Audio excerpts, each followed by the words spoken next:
McKenna's eyes closed for 10 seconds in Suite 81, and when she woke up, a billionaire was kneeling beside her, watching her cry in her sleep. She didn't know someone had been filming the entire time, or that the video was already being sent to people who wanted to destroy them both. What she really didn't know? The man staring at her wasn't supposed to care, but something inside him just cracked. McKenna's life changed in the 10 seconds she closed her eyes inside Suite 81. 10 seconds. That's all it took. One moment she wiped down a marble counter, fighting the sting in her legs after another sleepless night. The next, her body surrendered. Her head leaned back. Her breathing slowed. Exhaustion pulled her under before she realized she was drifting. She didn't hear the soft click of the door. She didn't hear the sudden pause in footsteps. She didn't see the billionaire standing over her, confusion flickering across a face the world only knew as cold and untouchable. What she didn't know was that someone had been waiting for this. Someone wanted her found exactly like this. Someone set the trap days earlier. Hi viewers, kindly tell us where you're watching from and what time it is. Warm welcome to the family. Enjoy the story. But fate is strange, because the man who stepped into that suite wasn't supposed to kneel beside her. He wasn't supposed to notice the tear sliding down her cheek. He wasn't supposed to hear her whisper her father's name in her sleep. Merrick Cole built an empire by refusing to feel anything. Yet now, something inside him cracked. 3 years before this moment, McKenna's life was ripped open by loss. Her father's death came fast, leaving behind medical bills so heavy her family could barely breathe. Dreams shrank. Savings vanished. Hope thinned out like paper stretched too far. Her mother held on with quiet strength, whispering the same words nightly. Hold on, McKenna. The world bends for people who refuse to break. McKenna wanted to believe her, but survival had sharp edges. She worked 2 jobs, slept barely 4 hours, lived in a cramped studio that smelled like old paint and forgotten dreams. She hung on, but every day felt like a fight she wasn't sure she could win. Still, she never stopped trying. She once dreamed of studying hospitality, building a place where strangers felt at home, a place her father would have been proud of. But dreams cost money, and money had wings. When she finally landed a housekeeping job at the Silver Crest Hotel, she told herself it was temporary, a stepping stone, a chance to rebuild. She didn't know the hotel would become the battlefield where her fate would be rewritten. People pass exhausted workers every single day without a second glance. We see them cleaning, serving, struggling, and we look away, because it's easier not to see, easier not to care, until their exhaustion becomes someone else's weapon. That's what happened to McKenna. The Silver Crest was a place built for the wealthy.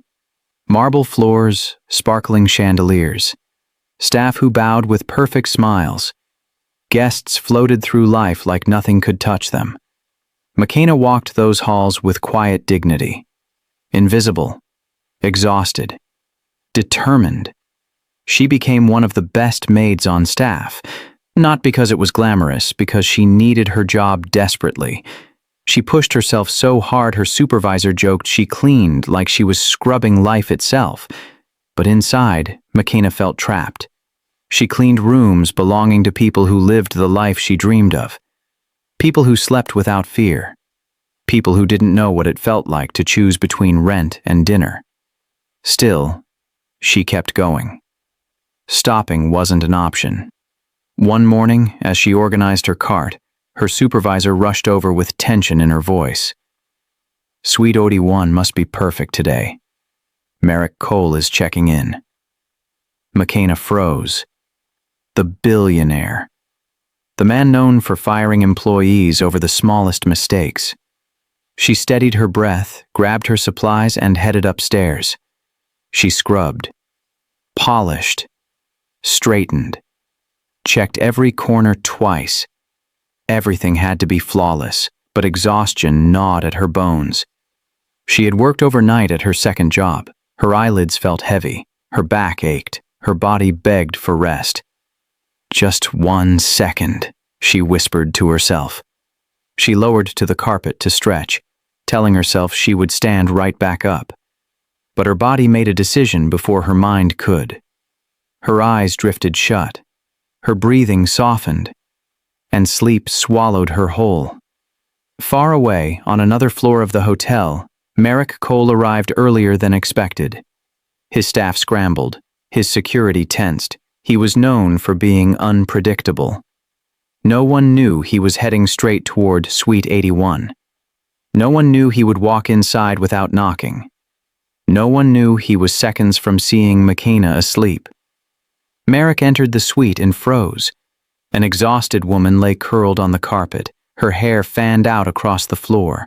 Her uniform was rumpled, her breathing steady but strained. She didn't look careless. She looked worn down by life. He should have been furious. He should have called security, but something held him still. He stepped closer and saw a tear slip down her cheek. Then she whispered something in her sleep, words he hadn't heard since childhood. "I'm trying, Daddy. I'm still trying." The world around him seemed to tilt. He had whispered those same words to himself as a child, abandoned in a foster home by the one person he loved most. He knelt beside her, shaken, unsure why this stranger's pain felt like a mirror. He reached forward, hesitant as if waking her too quickly might break something fragile. Just before he touched her shoulder, McKenna jolted awake. Her eyes widened in terror.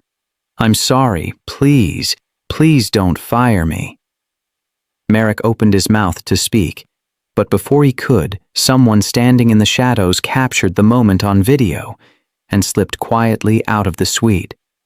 McKenna had no idea the moment she woke up would destroy the life she thought she knew. 3 years before that moment, McKenna stood in a hospital hallway that smelled like bleach and grief. Her father's hand had gone cold an hour earlier. The machines stopped beeping. The nurses stopped rushing. Everything just stopped. She sat beside his bed long after they asked her to leave. Her mother cried quietly in the corner. Her younger brother stared at the wall like he'd forgotten how to blink. The doctor handed them a folder. Not condolences, not comfort. A bill. McKenna looked at the number and felt her stomach drop.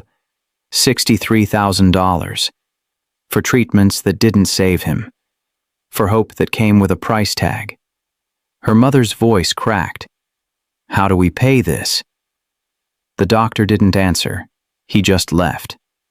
That night, McKenna made a promise to herself. She would carry the weight. She would find a way. She would not let her father's memory drown in debt. But promises don't pay bills. She took a job at a diner, worked the morning shift, then another job stocking shelves at a grocery store. Worked the night shift. Sleep became a luxury she couldn't afford. Her friends stopped calling. Her college acceptance letters gathered dust. Her dream of studying hospitality management faded like something that belonged to someone else's life.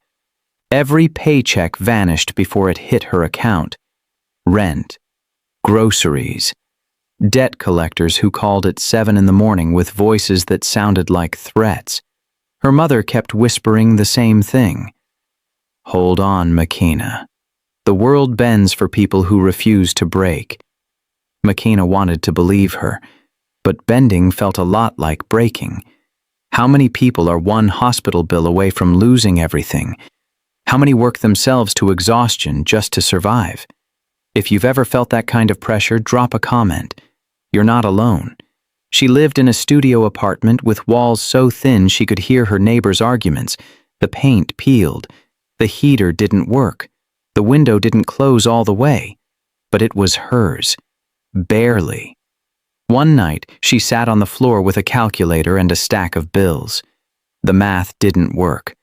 No matter how many times she added it up, the numbers stayed cruel. She cried until her throat hurt. Then she wiped her face and went back to work.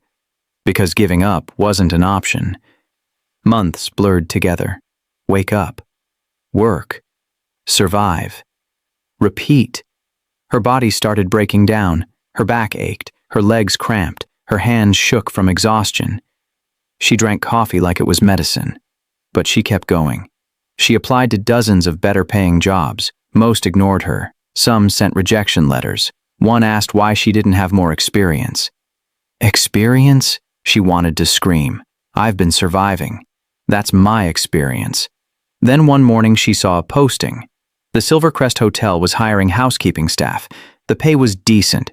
The hours were long, but it was a step up. She applied immediately. 2 weeks later, she got a call. They wanted her to start Monday. McKenna almost cried with relief. She told her mother. Her mother hugged her so tight it hurt. See, her mother whispered. The world bent. McKenna wanted to believe it. She really did. Her first day at the Silvercrest felt like stepping into a different world. Marble floors, crystal chandeliers, guests in designer clothes who didn't even glance at the staff. She was assigned to the 10th floor. Suites for VIPs, business people, celebrities, people whose single night stay cost more than her monthly rent. She cleaned their rooms, folded their towels, restocked their minibars, and tried not to think about how unfair life felt. But she was good at her job. Maybe the best, her supervisor noticed, started giving her the most important rooms, the ones that had to be perfect. McKenna didn't mind.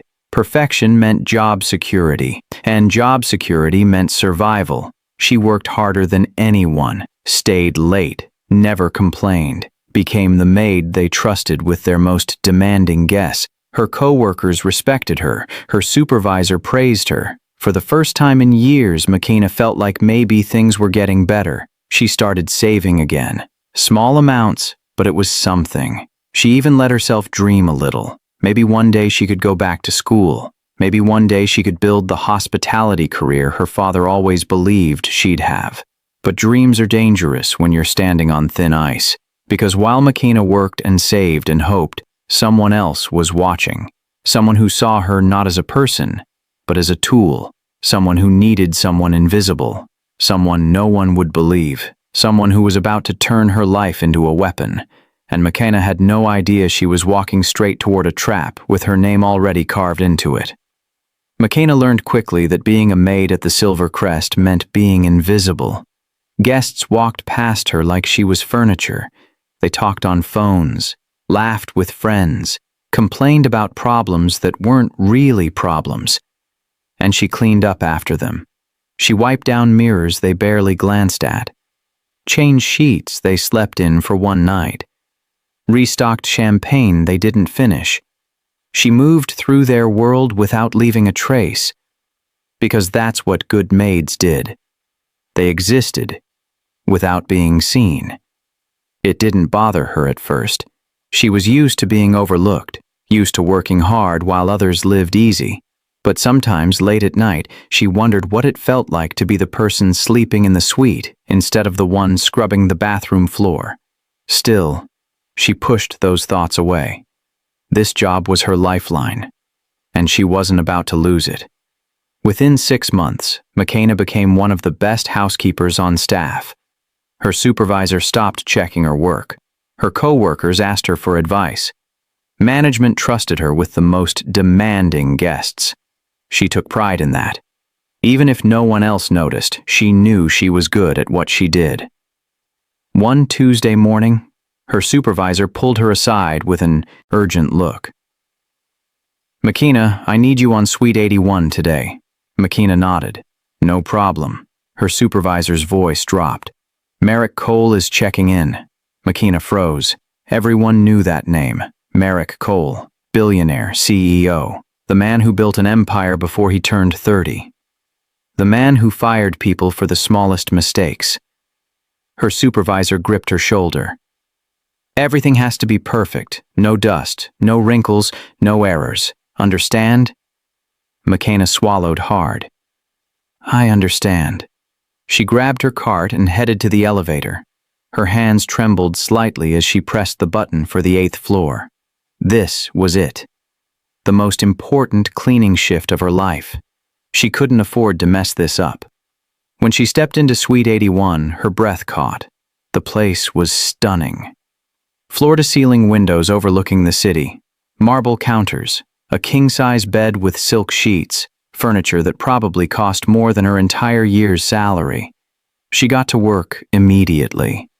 Dusted every surface, vacuumed every corner, polished the mirrors until they sparkled, straightened the towels with military precision. Her back ached, her legs burned, but she didn't stop. Because this wasn't just about cleaning a room. This was about proving she belonged here. Proving she was more than just another invisible worker. Have you ever worked a job where no one saw you? Where you gave everything and got nothing back? That's what it's like for millions of people every single day. They serve, they clean, they sacrifice, and the world looks right through them. McKenna was one of them. She checked the clock. Merrick Cole wasn't due for another 2 hours. She had time to make everything perfect. But exhaustion was catching up to her. She had worked the night shift at her second job, barely slept 3 hours. Her body was running on fumes. She told herself she just needed a moment, just 1 second to catch her breath. She lowered herself to the carpet to stretch, just for a second, just to ease the pain in her back. Her eyes felt heavy, her breathing slowed. And before she could stop herself, sleep pulled her under. She didn't hear the elevator ding, didn't hear the footsteps in the hallway, didn't hear the door to Suite 81 click open earlier than expected. She had no idea this cleaning shift would change the entire course of her life. McKenna's body betrayed her the moment her eyes closed. She didn't mean to fall asleep. She told herself it would just be a second, just long enough to ease the burning in her legs, just long enough to breathe, but exhaustion doesn't negotiate. Her head tilted back against the sofa, her breathing deepened. Her mind drifted somewhere far away from Suite 81. She dreamed of her father, his laugh, his hands, the way he used to tell her she could be anything she wanted. Then she whispered in her sleep, words she didn't even know were coming. "I'm trying, Daddy. I'm still trying." A tear slipped down her cheek, and that's exactly how Merrick Cole found her. Across the city. Merrick's morning had already gone wrong. A meeting ended early, a client canceled, his schedule shifted without warning. His assistant called the hotel. "Mr. Cole is arriving 2 hours ahead of schedule." The front desk panicked, security scrambled. The manager rushed to check if Suite 81 was ready. No one thought to warn McKenna. Merrick walked through the lobby with his usual cold confidence. People moved out of his way without being asked. Staff straightened their posture. Guests stared. He didn't notice any of it. He never did. He stepped into the elevator, pressed 8, checked his phone. His mind was already on the next deal, the next meeting, the next move. He had no idea his life was about to change. The elevator doors opened. He walked down the hallway with steady footsteps. Reached Suite 81, swiped his key card. The door clicked open, and he froze. A young black woman lay curled on the carpet near the sofa. Her maid uniform was wrinkled, her hair fanned out like dark silk across the floor. Her breathing was soft, steady, exhausted. Merrick's first thought was anger.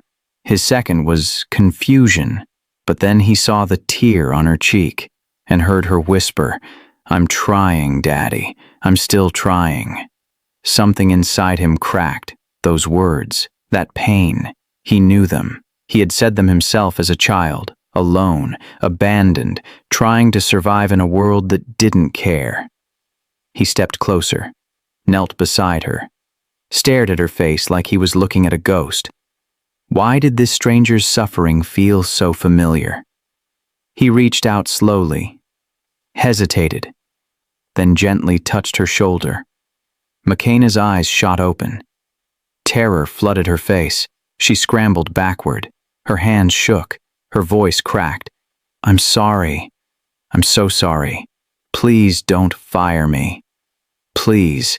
I just closed my eyes for a second. I didn't mean to. Please.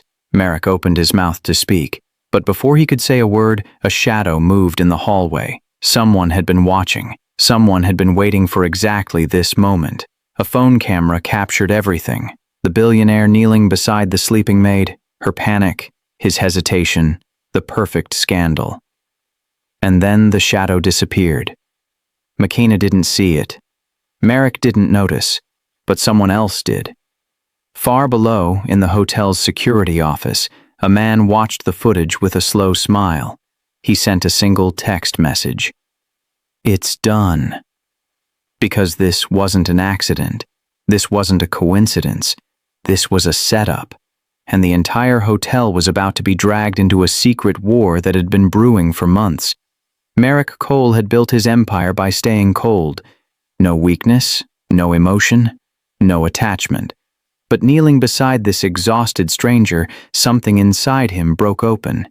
He stared at her tear-streaked face, listened to her whispered confession, and felt a pain he thought he'd buried years ago. "I'm trying, Daddy. I'm still trying." Those exact words.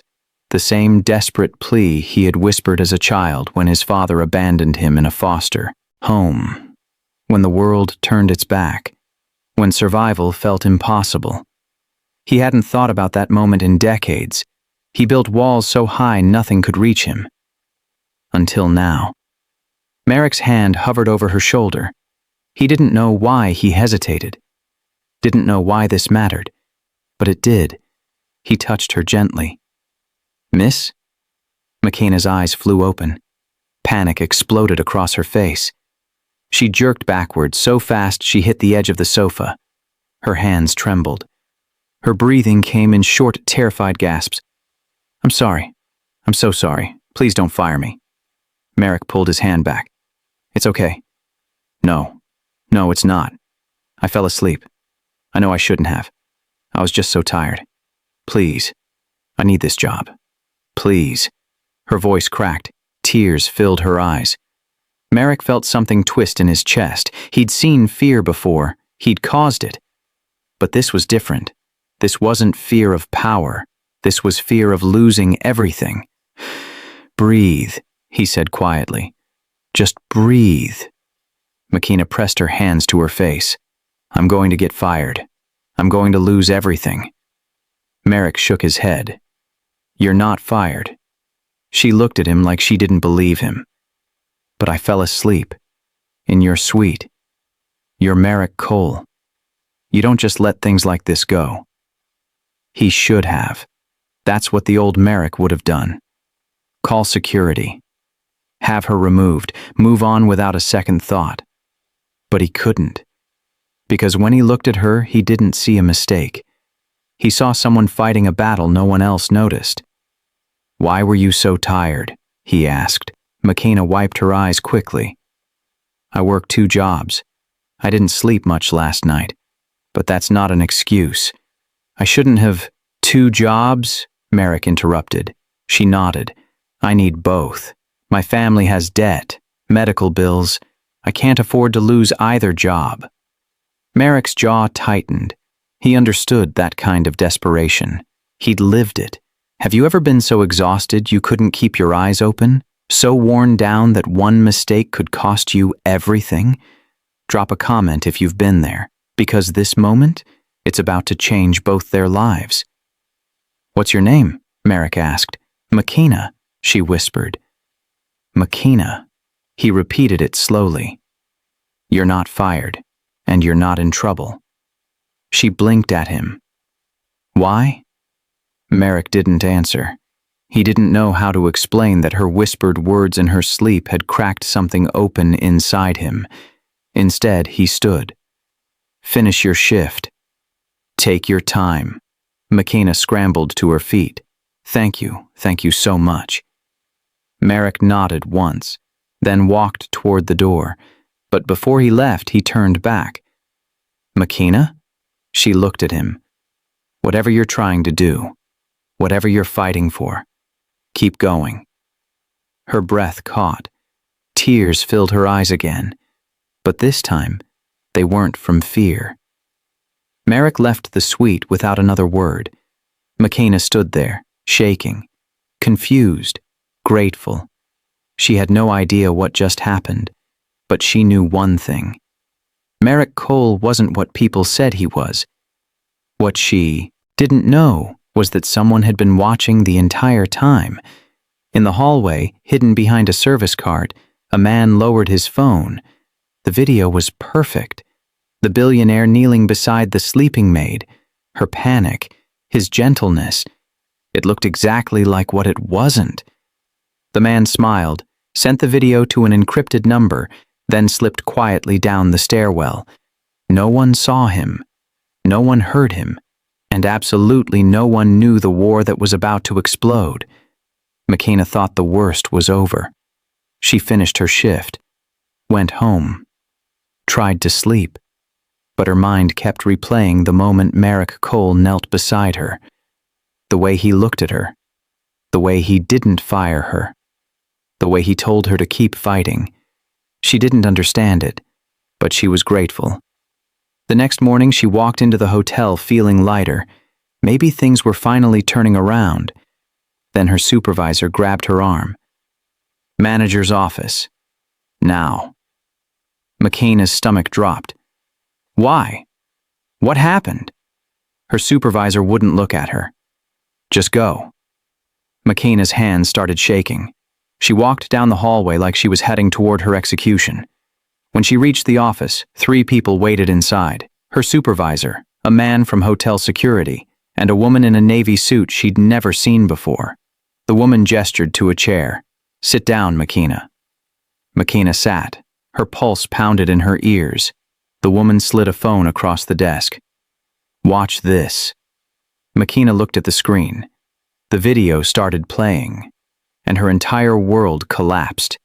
It was her, in Suite 81, asleep on the floor, Merrick kneeling beside her, his hand reaching toward her shoulder, her waking up in panic, but the angle made it look wrong. It looked like something it wasn't. McKenna's breath caught. Where did you get this?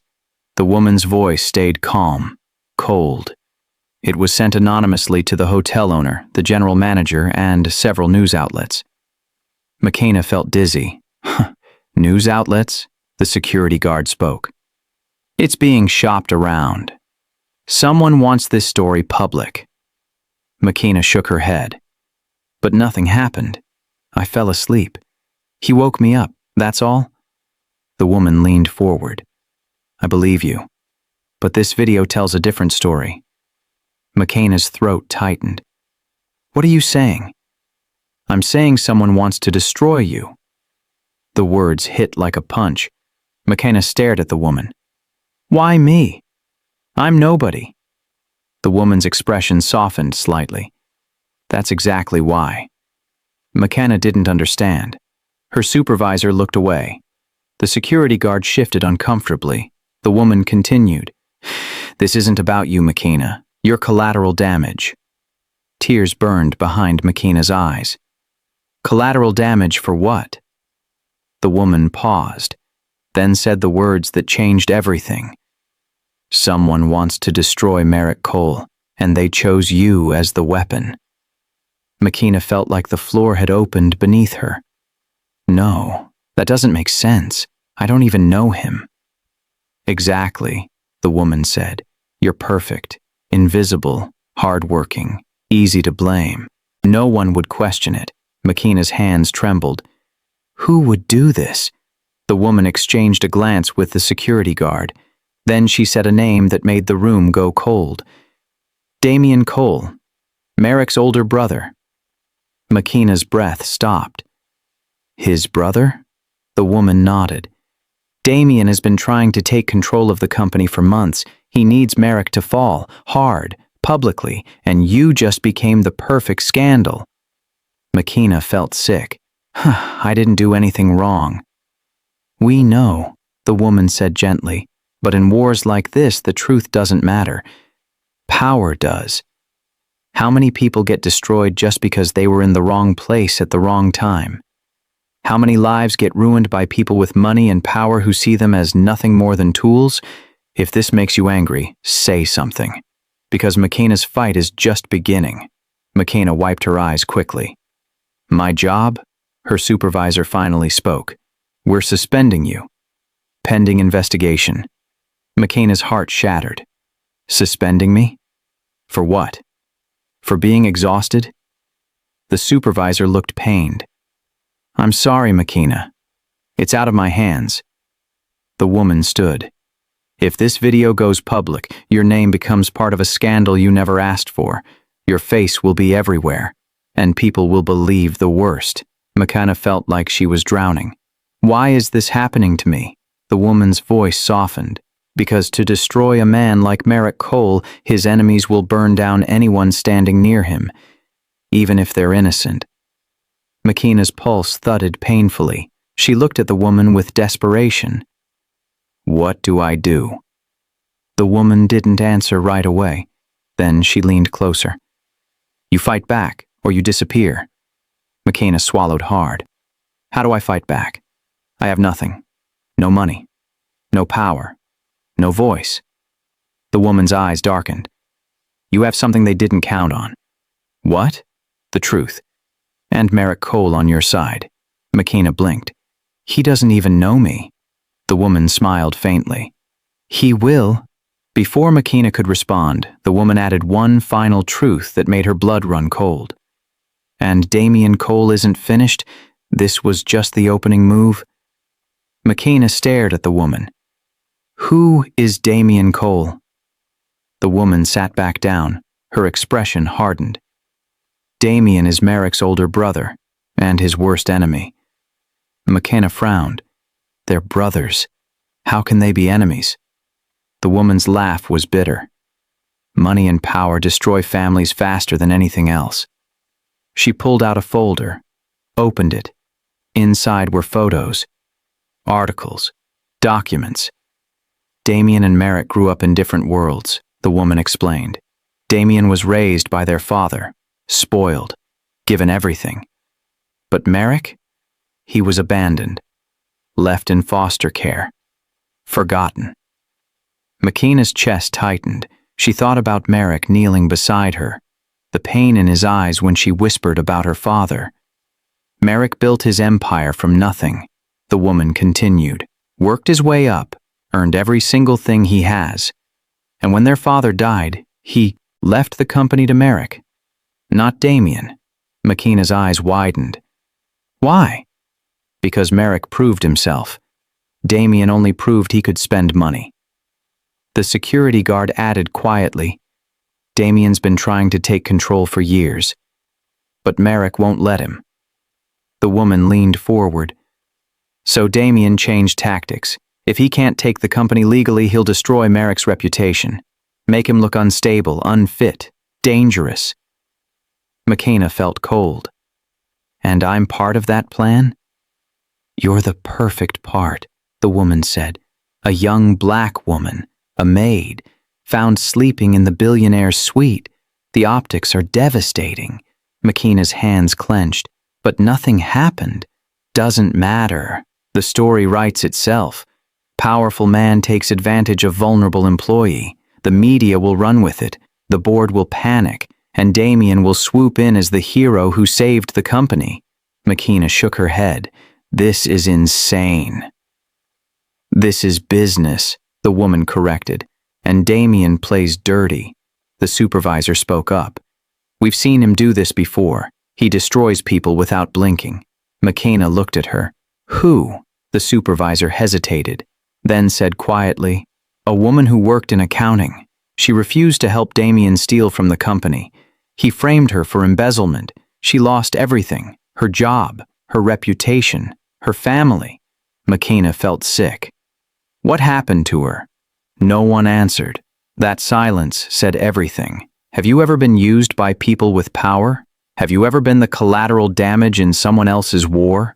Drop a comment if you felt powerless against people who saw you as nothing. Because this story, it's happening to millions right now. McKenna's voice shook. Why doesn't anyone stop him? The woman's jaw tightened. Because Damian is careful. He covers his tracks, hides behind lawyers and money, and he knows how to make himself look innocent. The security guard added, He's been planning this for months, watching Merrick, looking for weaknesses. McKenna swallowed hard. And I'm the weakness? You were in the wrong place at the wrong time, the woman said, and Damien turned that into a weapon. McKenna felt tears burn her eyes. I just wanted to work, to survive. I never asked for any of this. The woman's voice softened. I know, but Damien doesn't care. To him, you're not a person, you're a tool. McKenna wiped her face angrily. So what do I do? Just let him destroy me? The woman shook her head.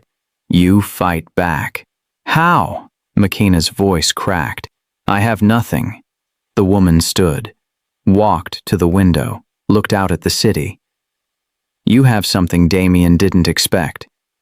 What? The woman turned. Merrick's attention. McKenna blinked. What does that mean? It means Merrick doesn't let go of things easily, especially when someone tries to hurt people he cares about. McKenna frowned. He doesn't care about me. He barely knows me. The woman smiled faintly. He knelt beside you. He didn't fire you. He told you to keep fighting. That's not nothing. McKenna's heart twisted. She didn't know what to think, didn't know what any of this meant.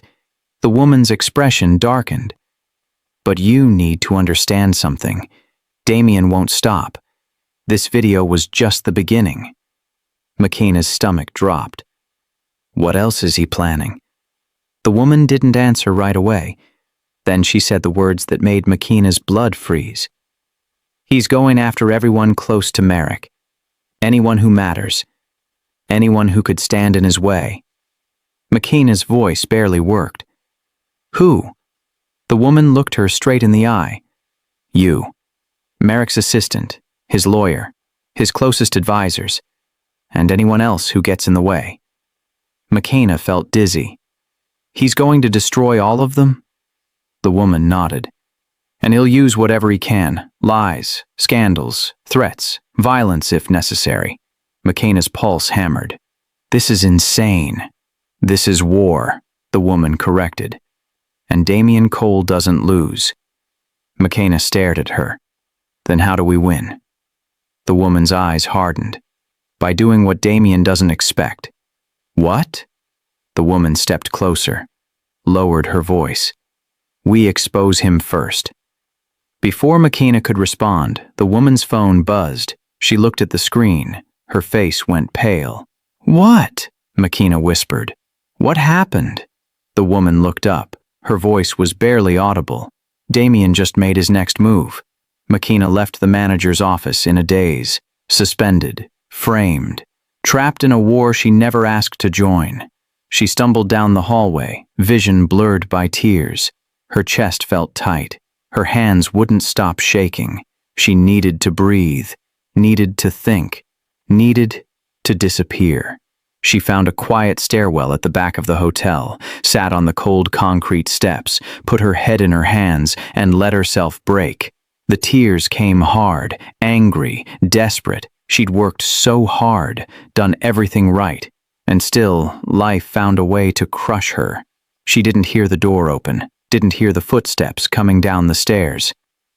McKenna. Her head jerked up. Merrick Cole stood 3 steps above her. She wiped her face quickly. I'm sorry. I shouldn't be here. Neither should I, he said quietly. Then he sat down beside her. McKenna stiffened. What are you doing? Sitting. Why? Merrick looked at her.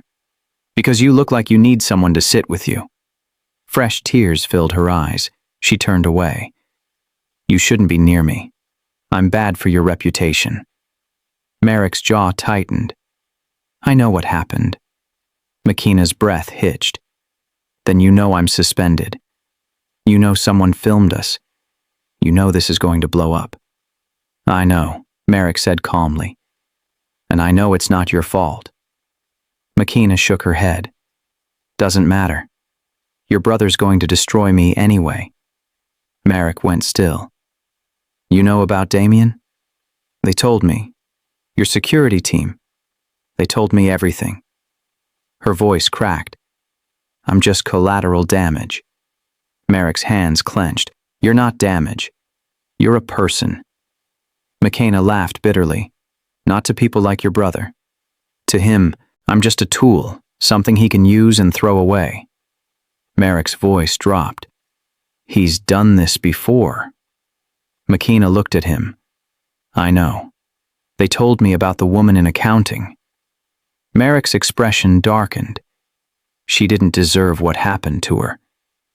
Neither do I, McKenna whispered. Merrick met her eyes. No, you don't. They sat in silence. The stairwell was cold, quiet, but somehow it didn't feel lonely anymore. Then Merrick spoke again, softer this time. When I was 7, my father left me in a foster home. Said he'd be back in a week. He never came. McKenna's breath caught. Merrick stared at the wall. I waited every day. Watched the door. Told myself he was just busy. That he'd remember. That he cared. His voice went hollow. He didn't. McKenna felt her chest tighten. I spent the next 10 years in the system, Merrick continued. Different homes, different families. No one wanted to keep me. I was just another kid no one cared about. McKenna whispered, I'm sorry. Merrick shook his head. Don't be. It made me stronger. Made me fight harder. Made me build something so big no one could ever ignore me again. He looked at her. But it also made me forget something. What? That not everyone fights because they want power. Some people fight just to survive. McKenna's throat tightened. Have you ever met someone who understood your pain without you saying a word? Someone who saw you when the world refused to? That moment when someone finally sees you for who you really are, not what they assume you to be. That changes everything. Merrick's voice softened. When I saw you sleeping in that suite, I didn't see a mistake. I saw someone exhausted. Someone trying. Someone who whispered the same words I used to say when I thought no one was listening. McKenna's tears spilled over.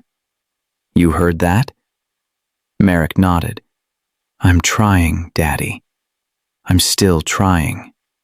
McKenna covered her face. I didn't mean to say that out loud. I'm glad you did, Merrick said quietly, because it reminded me that not everyone with nothing is weak. Some of the strongest people I know have nothing but the will to keep going. McKenna looked at him. Really looked at him. And for the first time, she didn't see a billionaire. She saw someone who understood. Why are you telling me this? She whispered. Merrick's eyes met hers. Because you need to know you're not alone. McKenna's voice broke. But I am. I'm suspended. My name's about to be dragged through the mud. And there's nothing I can do to stop it. Merrick's expression hardened. There's something I can do. McKenna frowned. What? Merrick stood, held out his hand. I can make sure you don't take the fall for my brother's war. McKenna stared at his hand. Why would you do that? You don't even know me. Merrick's voice was steady, certain. Because letting innocent people get destroyed is how men like Damien win. And I refuse to let him win. McKenna's heart pounded. This could ruin you. I've been ruined before, Merrick said. I survived. McKenna hesitated. Then slowly she took his hand. Merrick pulled her to her feet, looked at her with something she couldn't quite name. I will not let you take the fall for this, McKenna. I promise you that. McKenna's breath shook. Why does this matter so much to you? Merrick paused, then said the words that changed everything. Because you matter more than you think. Before McKenna could respond, Merrick's phone buzzed. He looked at the screen. His face went pale. McKenna's stomach dropped. What? What is it? Merrick's jaw clenched. His voice went cold. Dangerous. He made another move, and this time he's coming for both of us. McKenna stared at Merrick's phone like it was a bomb about to explode. "What did Damien do?" she whispered. Merrick's jaw tightened. He didn't answer, just stared at the screen with cold fury in his eyes. McKenna's pulse hammered. "Merrick, what happened?" He finally looked up. He leaked the video. McKenna felt the floor tilt beneath her. "What?" "It's online. Trending. Every major news outlet has it." McKenna's vision blurred. No, this can't be happening." Merrick's voice stayed calm, but his eyes were sharp. "Dangerous." "It's already done." McKenna stumbled back against the wall. Her hands shook. Her chest felt tight. "My face is out there. My name. Everyone's going to think They're going to think what Damien wants them to think," Merrick interrupted. "That's how he works." McKenna felt tears sting her eyes. "I'm finished. My life is over." Merrick stepped closer. "No, it's not." "How can you say that?" Her voice cracked. "You don't understand. I'm nobody. I have no money, no lawyer, no way to fight this." Merrick's voice dropped, steady, certain. "You have me." McKenna stared at him. "Why? Why would you risk everything for someone like me?" Merrick's expression softened. "Because I know what it's like to be powerless, to fight alone, to feel like the world's against you." McKenna's breath hitched. "When I found you in that suite," Merrick continued, "I didn't just see someone sleeping. I saw someone exhausted from carrying too much. Someone trying to survive in a world that doesn't care." McKenna wiped her eyes. "That's exactly what I am." "I know," Merrick said quietly, "because I was the same." McKenna looked at him, really looked at him, and for the first time she saw past the wealth, past the power, past the untouchable exterior. She saw someone who understood. "You whispered something in your sleep," Merrick said, "something I used to say when I was a kid." McKenna's throat tightened. "I'm trying, Daddy. I'm still trying." Merrick nodded. "I said those exact words every night for years, when I was hungry, when I was alone, when I thought no one cared if I lived or died." McKenna's chest ached. "I'm sorry." "Don't be," Merrick said. "That pain made me who I am. It taught me to fight, to survive, to never let anyone make me feel small again." He stepped closer. "And it taught me to recognize that pain in others." McKenna's voice barely worked. "You really see me, don't you?" Merrick's eyes held hers. "I see someone worth fighting for." McKenna felt something crack open inside her, something she didn't know was still capable of breaking. Her whole life, she'd been invisible, a worker, a survivor, a person no one noticed. But Merrick saw her, really saw her, and it terrified her how much that mattered. How often do we walk past people who are drowning and never notice? How often do we ignore exhaustion, pain, and struggle because it's easier not to care? If you've ever felt invisible, if you've ever needed someone to just see you, drop a comment. Because this moment, it's rare, and it's real. McKenna's voice shook. "What if this ruins you too?" Merrick's expression hardened. "Then we'll both be ruined, but at least we'll stand together." McKenna blinked back tears. "I don't understand why you care." Merrick hesitated, then said something he'd never said to anyone. "Because no one stood with me when I needed it, and I refuse to be the kind of person who walks away when someone else needs help."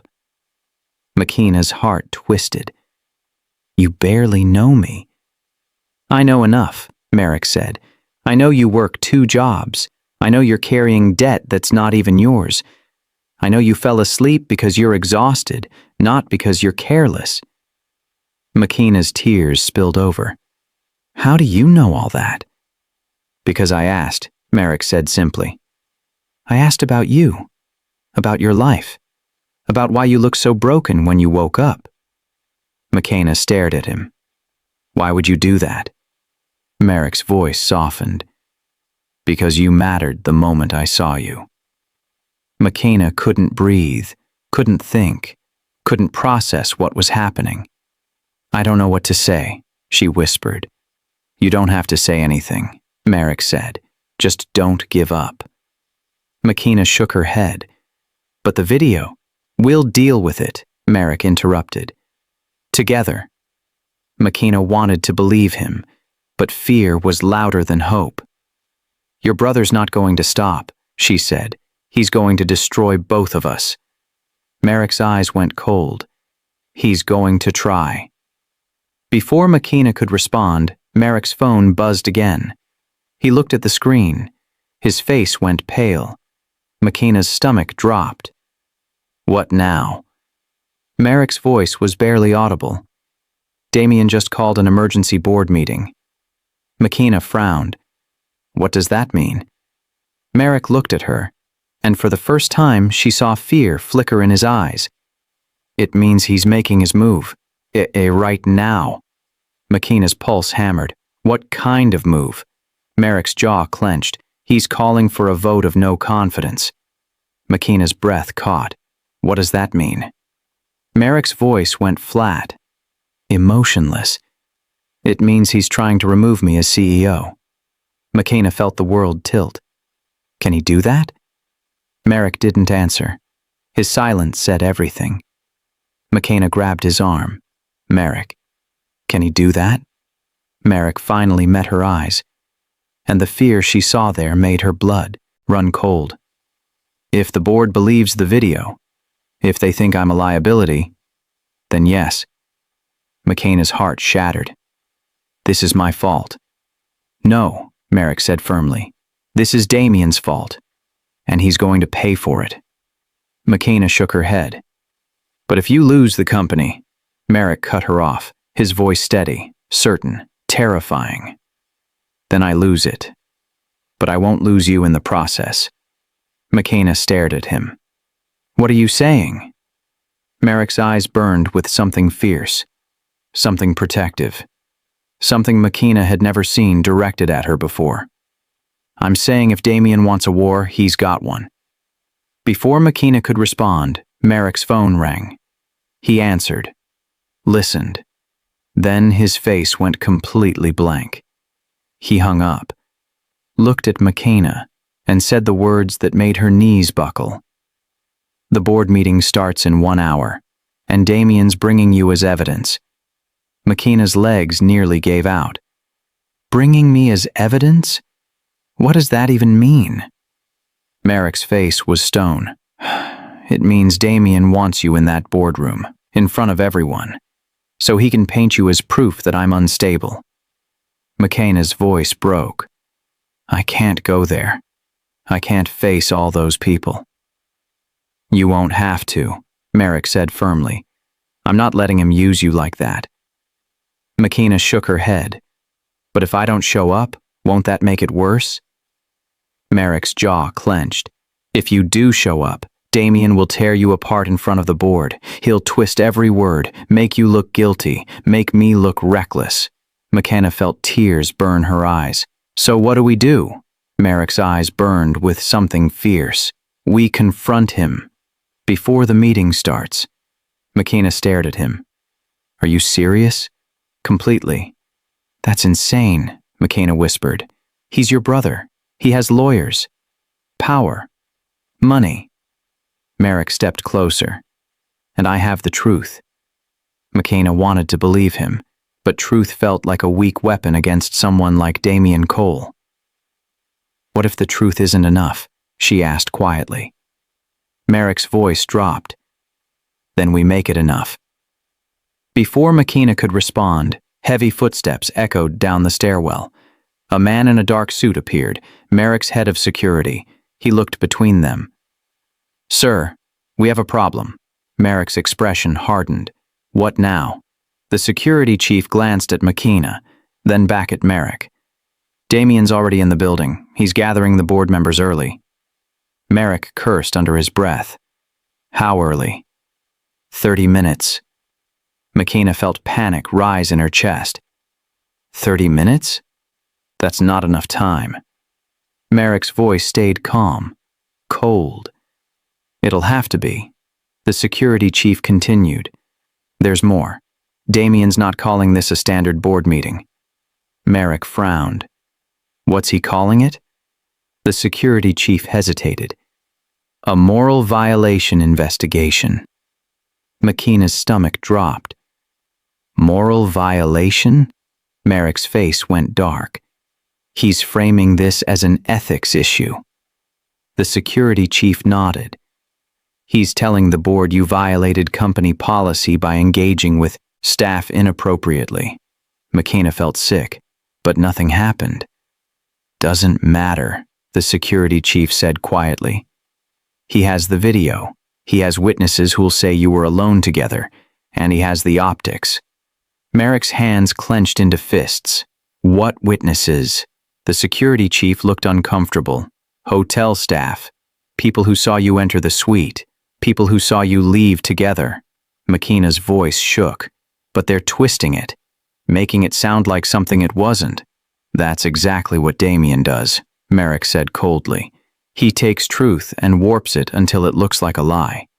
The security chief added, he's also claiming this isn't the first time. Merrick went still. What? He's telling board members there have been other incidents, other staff members, other complaints. McKenna gasped. That's a complete lie. We know, the security chief said, but he's building a pattern, making it look like you have a history. Merrick's voice went dangerously quiet. He's fabricating evidence. The security chief nodded. And the board's listening. McKenna felt her world collapsing. This wasn't just about her anymore. Damien was destroying Merrick's entire reputation, and she was the weapon he was using to do it. Have you ever been blamed for something you didn't do? Have you ever watched someone twist your words, your actions, your life into something unrecognizable? That's what power does. It rewrites reality, and the powerless suffer in silence. McKenna looked at Merrick. This is my fault. If I hadn't fallen asleep— Stop, Merrick cut her off. This is Damien's fault, not yours. But I gave him the opportunity.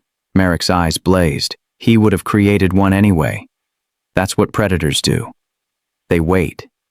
They watch. And when they see weakness, they strike. The security chief spoke again. Sir, we need to move. If you're going to confront him, it has to be now. Merrick nodded, then turned to McKenna. You don't have to come. McKenna stared at him. What? I can do this alone, Merrick said. You've already been through enough. McKenna's chest tightened. Part of her wanted to run, to hide, to disappear and never look back. But another part of her refused. No, she said quietly. Merrick frowned. McKenna. No, she repeated, stronger this time. I'm not running. I'm not hiding, and I'm not letting your brother destroy you because of me. Merrick's expression softened. This isn't your fight. Yes, it is, McKenna said firmly. The moment he used my face to hurt you, he made it my fight. Merrick studied her, searching her eyes. Then he nodded slowly. All right, but stay close to me, and don't let him bait you. McKenna swallowed hard. What if I can't handle it? Merrick's voice was steady. Certain. You can, because you're stronger than you think. The security chief cleared his throat. Sir, we need to go. Now. Merrick started toward the door. McKenna followed. Her hands shook. Her pulse hammered. But she kept moving. They reached the elevator. The doors opened. They stepped inside. As the elevator climbed, McKenna whispered, What if we lose? Merrick didn't look at her, just stared at the numbers rising. Then we lose together. The elevator dinged. The doors opened onto the executive floor, and standing in the hallway, arms crossed, smile sharp as a knife, was Damien Cole. He looked at Merrick, then at McKenna. His smile widened. Well, well, the hero and his damsel, How touching. Merrick's voice went ice cold. Step aside, Damien. Damien laughed. Oh, I don't think so. We have so much to discuss. He turned his attention to McKenna, his eyes raked over her with cruel amusement. And you must be the maid who started all this trouble. McKenna felt her skin crawl. Damien stepped closer. Tell me, sweetheart. Was it worth it? Sleeping on the job for a shot at a billionaire? McKenna's hands clenched. I didn't. Merrick stepped between them. Touch her. Talk to her. Even look at her again, and I will end you. Damien's smile never faltered. Threatening me in front of witnesses? How very CEO of you. Merrick's voice dropped to a deadly whisper. This ends now. Damien's eyes gleamed. Oh, it's just beginning. He gestured toward the boardroom doors. Shall we? McKenna's heart pounded so hard she thought it might explode. Merrick took her hand, squeezed once. Then they walked toward the boardroom, toward the fight that would decide everything. And McKenna had no idea that what waited inside would shatter everything she thought she knew. The moment Merrick's hand wrapped around McKenna's, everything shifted. It wasn't romantic, it wasn't gentle, it was protective. A silent promise that said, I've got you. And McKenna felt it in her bones. They walked past Damien, who watched them with cold amusement. He didn't try to stop them. He didn't need to. He already had what he wanted, chaos. Merrick pushed open the boardroom doors. The conversation inside died instantly. 12 board members sat around a massive table. All eyes turned toward Merrick, then toward McKenna. The judgment was immediate. She felt it like a physical weight pressing against her chest. Damien slipped in behind them, closing the doors with a soft click. The sound felt like a trap snapping shut. Merrick didn't let go of McKenna's hand. He pulled her forward, stood at the head of the table like he still owned the room. One of the board members, an older man with silver hair, cleared his throat. Merrick, this is highly irregular. So is calling an emergency meeting to destroy someone's reputation, Merrick said coldly. Damien leaned against the wall, arms crossed. I'm simply protecting the company. By lying? Merrick shot back. Damien smiled. By presenting facts. A woman in a sharp gray suit spoke up. Merrick, we've seen the video. We've heard the allegations. You need to address this. Merrick's jaw tightened. There's nothing to address. I entered my suite, found an exhausted staff member who had fallen, asleep. I woke her, that's all. Damien laughed softly. That's your story? Merrick's eyes burned. It's the truth. Damien pushed off the wall, walked slowly around the table. Then why were you kneeling beside her? Why did you touch her? Why did you look at her like that? McKenna's breath caught. She wanted to speak, to defend him, but her voice was trapped in her throat. Merrick's voice stayed steady. I looked at her like a human being who was exhausted. Something you clearly don't understand. Damien's smile sharpened. I understand perfectly. I understand you compromised yourself. Compromised this company. Over a maid. McKenna flinched at the word. The way he said it. Like she was nothing. One of the board members spoke. Merrick, this isn't just about the video. There are other concerns. Merrick frowned. What other concerns? Damien pulled out a folder, slid it across the table. Other staff complaints. Other incidents. A pattern of inappropriate behavior. Merrick's face went dark. Those are fabricated. Are they? Damien asked innocently. Or have you just been careful until now? McKenna's heart pounded. This was insane. Every word was a lie, but the board was listening. The silver-haired man opened the folder, scanned the pages. His expression tightened. These are serious allegations, Merrick. Merrick stepped forward. They're lies, every single one. Damien shrugged. Then we'll investigate, thoroughly, publicly, and see what the truth reveals. McKenna finally found her voice. He's lying. I was there. Nothing happened. Damien turned to her. His smile turned cruel. Of course you'd say that. You're trying to protect your job. McKenna's hands shook. I'm trying to tell the truth. Your truth, Damien corrected, which is conveniently aligned with Merrick's. The woman in gray spoke again. McKenna, can you explain why you were sleeping in Mr. Cole's suite? McKenna swallowed hard. I was cleaning. I worked 2 jobs. I hadn't slept in over 24 hours. My body gave out. Damien scoffed. How convenient. McKenna's voice rose. It's the truth. Damien turned to the board. Exhaustion is a valid excuse, but it doesn't explain why Merrick didn't immediately call security, why he knelt beside her, why he chose to handle this privately. The board members exchanged glances. Merrick's voice cut through. Because I saw someone who needed help, not punishment. Damien's eyes gleamed. And that's exactly the problem, brother. You let emotion cloud your judgment. You put this woman above the company's reputation.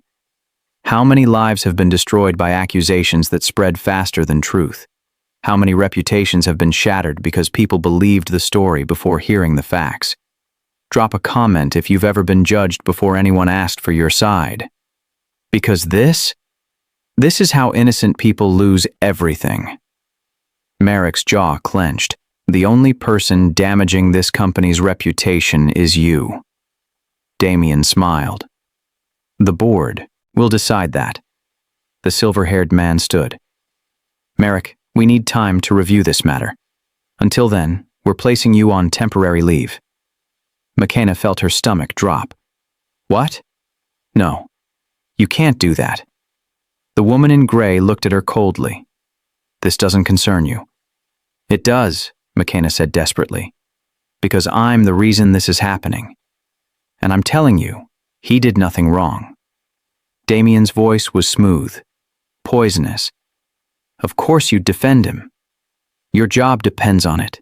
McKenna's eyes burned. My job is already gone. I have nothing to lose, and I'm still telling you the truth. Damien stepped closer to her. Then let me ask you something. If nothing happened, why did you cry in your sleep? Why did you whisper about your father? McKenna froze. How do you know that?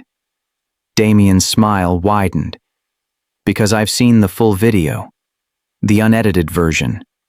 The one that shows everything. McKenna's blood ran cold. There's more footage? Damien nodded slowly. Oh, yes. Much more. Merrick's voice went deadly quiet. What did you do? Damien turned to the board. I have video evidence that shows Merrick didn't just wake her. He watched her. For several minutes, before touching her. McKenna felt the room spin. That's not what happened. Damien ignored her. He watched her cry. Watched her dream, and then he reached for her. The board members shifted uncomfortably. Merrick's hands clenched. You're twisting everything. I'm showing the truth, Damien said calmly. The full truth. Not the sanitized version you want them to see. He turned to McKenna. His eyes were ice. Tell me, Miss McKenna, what were you dreaming about when Merrick watched you? McKenna's voice shook. My father. I was dreaming about my father. Damien's smile turned cruel. And you called out to him. Like a child. Vulnerable. Helpless. Tears filled McKenna's eyes. What's your point? Damien stepped closer. My point is that Merrick saw you at your most vulnerable, and instead of doing the professional thing, calling staff, leaving immediately, he stayed. He watched. He got involved. Merrick's voice cut through. I stayed because she was hurting. Damien turned to him. Exactly. You stayed because you felt something, and that feeling compromised your judgment. The board members whispered among themselves. The silver-haired man stood. Merrick, until we complete a full investigation, you're suspended as CEO, effective immediately. McKenna's heart shattered. No, please, this isn't fair." The woman in gray spoke coldly. "The decision is made." Merrick's face was stone, but McKenna saw the pain flicker in his eyes. Damien's smile was triumphant. "The company is in good hands now." Merrick's voice was low. "Dangerous." "This isn't over." Damien's eyes gleamed. "Oh, but it is." He turned to McKenna. "And as for you, Miss McKenna, you're fired, effective immediately." McKenna felt the words hit like a physical blow. "You can't do that." Damien's smile was cruel. "I just did." Merrick stepped forward. "She doesn't work for you." Damien's voice was smooth. "She works for the Silvercrest Hotel, which is owned by Cole Enterprises, which I now control." McKenna's legs nearly gave out. Merrick caught her, held her steady. Damien's voice dropped. "Take her and leave, Merrick, before I have security remove you both." Merrick's eyes burned with fury, but he didn't argue. He simply turned, guided McKenna toward the door. As they reached the exit, Damien called out, "Oh, and Merrick, one more thing." Merrick stopped, didn't turn around. Damien's voice was soft, deadly. "I'm not done with her yet." McKenna's world went dark the moment Damien said those words. "I'm not done with her yet." Merrick's grip on her hand tightened. He didn't look back, just kept moving, pulled her out of the boardroom, down the hallway, away from the poison. But McKenna couldn't breathe, couldn't think, couldn't process what just happened. Fired, suspended, destroyed, all in less than an hour.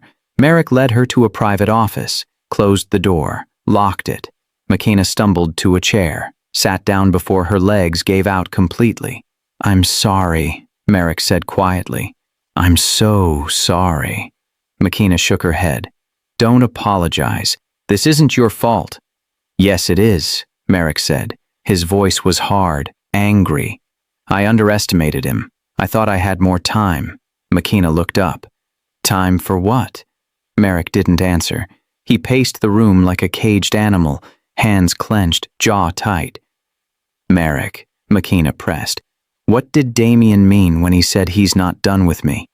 Merrick stopped, turned to face her, and the fear in his eyes made her stomach twist. "He's going to go after you publicly," Merrick said. "Drag your name through the media, paint you as someone who tried to seduce a billionaire for money."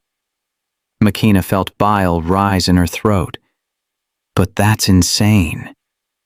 "That's strategy," Merrick corrected. "He destroys your credibility so no one believes your side of the story." McKenna's hands shook. "How do I stop him?" Merrick's voice was raw. "I don't know." Those 3 words broke something inside McKenna, because if Merrick didn't know, then no one did. She stood, walked to the window, stared out at the city below. "I should have just stayed invisible," she whispered. "I should have just kept cleaning rooms and staying quiet." Merrick stepped closer. "Don't say that." "Why not?" McKenna's voice cracked. "It's true. The moment I became visible, I became a target." Merrick's voice softened. "You were always visible to me." McKenna turned, looked at him, and for a moment the world stopped spinning. "Why?" she whispered. "Why do I matter to you?" Merrick hesitated, then said something that changed everything.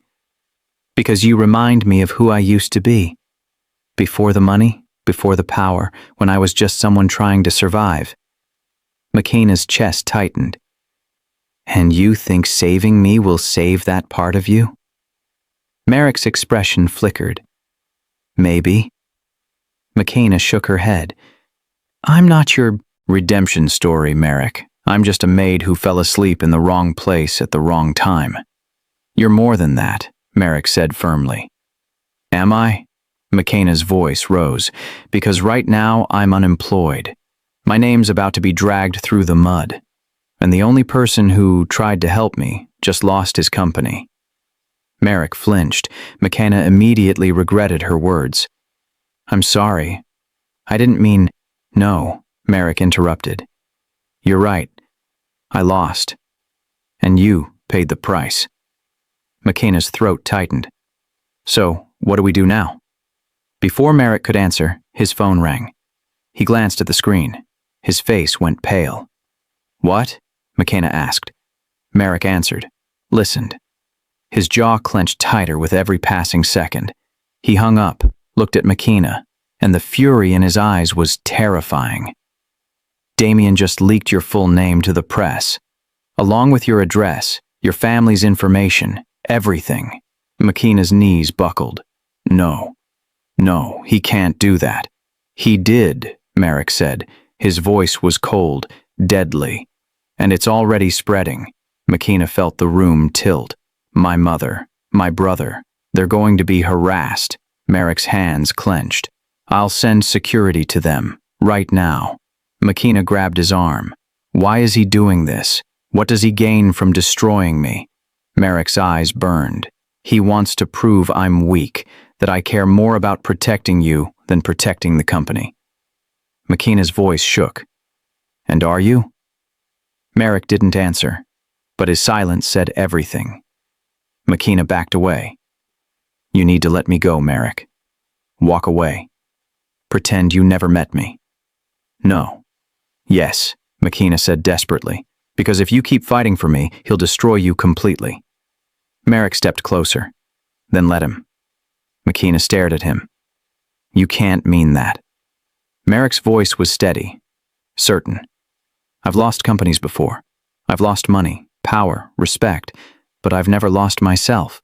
He reached for her hand. And if I walk away from you now, I'll lose the one thing I can't afford to lose. McKenna's breath caught. What's that? Merrick's eyes held hers. My humanity. McKenna felt tears sting her eyes. You're going to regret this. Maybe, Merrick said, but I'll regret walking away more. Before McKenna could respond, someone pounded on the door. Merrick's security chief's voice came through. Sir, we have a situation. Merrick unlocked the door, pulled it open. What now? The security chief's face was grim. Reporters are outside the building. Dozens of them. They're asking for McKenna. McKenna's stomach dropped. How did they find me? The security chief glanced at Merrick. Damien gave them everything. Photos, background, work history. They know she's in the building. Merrick's jaw clenched. Get her out through the basement, now. The security chief nodded. Already arranged, cars waiting. Merrick turned to McKenna. Go with him. He'll take you somewhere safe. McKenna shook her head. What about you? Merrick's expression hardened. I'm going to face them. That's insane, McKenna said. They'll tear you apart. Good, Merrick said coldly. Let them focus on me instead of you. McKenna grabbed his arm. Don't do this. Merrick gently removed her hand. I have to. The security chief stepped forward. Sir, we need to move. They're coming inside. Merrick nodded, then looked at McKenna one last time. Stay safe. Trust no one. And don't come back here. McKenna's voice broke. Merrick? Go, he said firmly. Then turned and walked toward the elevators. Toward the reporters. Toward the storm. The security chief grabbed McKenna's arm. Miss, we have to go, now. McKenna let him pull her toward the back stairwell. Her mind was spinning. Her heart was breaking. As they descended, she heard the distant roar of voices, questions, accusations, chaos, and she knew Merrick was walking straight into it. Alone, the security chief led her to a black car in the basement. Open the door. Get in. McKenna climbed inside. The door slammed shut. The car pulled away. Fast. Too fast. McKenna looked back at the building, saw the swarm of reporters at the entrance, and realized something that made her blood run cold. Damien wasn't just trying to destroy Merrick's reputation. He was trying to destroy Merrick completely. And McKenna was the weapon he was using to do it. The car sped through the city, but McKenna wasn't thinking about where they were going. She was thinking about what she left behind. Merrick. Alone. Facing a room full of reporters who wanted blood. The security chief drove in silence. His jaw was tight, his eyes focused on the road. McKenna finally spoke. "Where are you taking me?" "Safe house, company property. No one knows about it except a few people." McKenna stared out the window. "And then what?" The security chief glanced at her in the rearview mirror. "Then you wait, until Mr. Cole figures out the next move." McKenna's voice was hollow. "There is no next move. Damien won." The security chief's expression hardened. "Mr. Cole doesn't lose." McKenna wanted to believe him, but everything felt broken, shattered beyond repair. 20 minutes later, the car pulled into an underground garage. The security chief led her to an elevator. They rode up in silence. The safe house was a penthouse. Clean, modern, empty. The security chief handed her a phone. "Burner. Only Mr. Cole has the number. Don't call anyone else. Don't leave. Don't open the door for anyone but me." McKenna took the phone. "How long do I have to stay here?" "Until it's safe." "And when will that be?" The security chief didn't answer. He just left. The door locked behind him. McKenna stood in the middle of the penthouse. Alone. She walked to the window, looked out at the city. Somewhere down there, her mother and brother were being harassed by reporters. Her name was being destroyed. Her life was falling apart, and she couldn't do anything to stop it. She sank to the floor, put her head in her hands, and let the tears come. Hours passed. The burner phone didn't ring. The silence was suffocating. McKenna tried to sleep, couldn't. Tried to eat, couldn't. Tried to think of a way out. There wasn't one. Then finally, the phone rang. McKenna grabbed it. "Merrick, it's me." Relief flooded through her. "Are you okay?" Merrick's voice was tired, drained. "I'm fine." "What happened with the reporters?" Merrick hesitated. "They got their story." McKenna's stomach dropped. "What did you tell them?" "The truth. That nothing happened. That you were exhausted. That Damien's lying." "Did they believe you?" Merrick's silence said everything.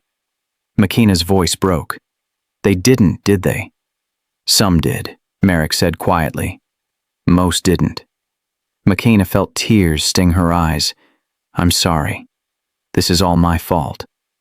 "Stop saying that," Merrick said firmly. "This is Damien's fault, not yours."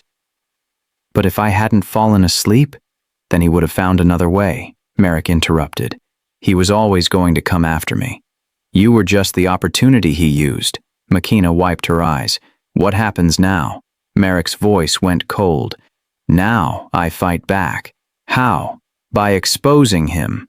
Showing the board who he really is." McKenna frowned. "How do you do that?" Merrick didn't answer right away. Then he said something that made her pulse quicken. "By proving he's been planning this for months. That he orchestrated everything. The video, the leak, all of it." McKenna's breath caught. "You have proof?" "I'm working on it," Merrick said. "But I need time." McKenna's voice shook. "Do we have time?" Merrick's silence was answer enough. McKenna swallowed hard. "Merrick, what if you can't prove it? What if Damien wins?" Merrick's voice was steady, certain.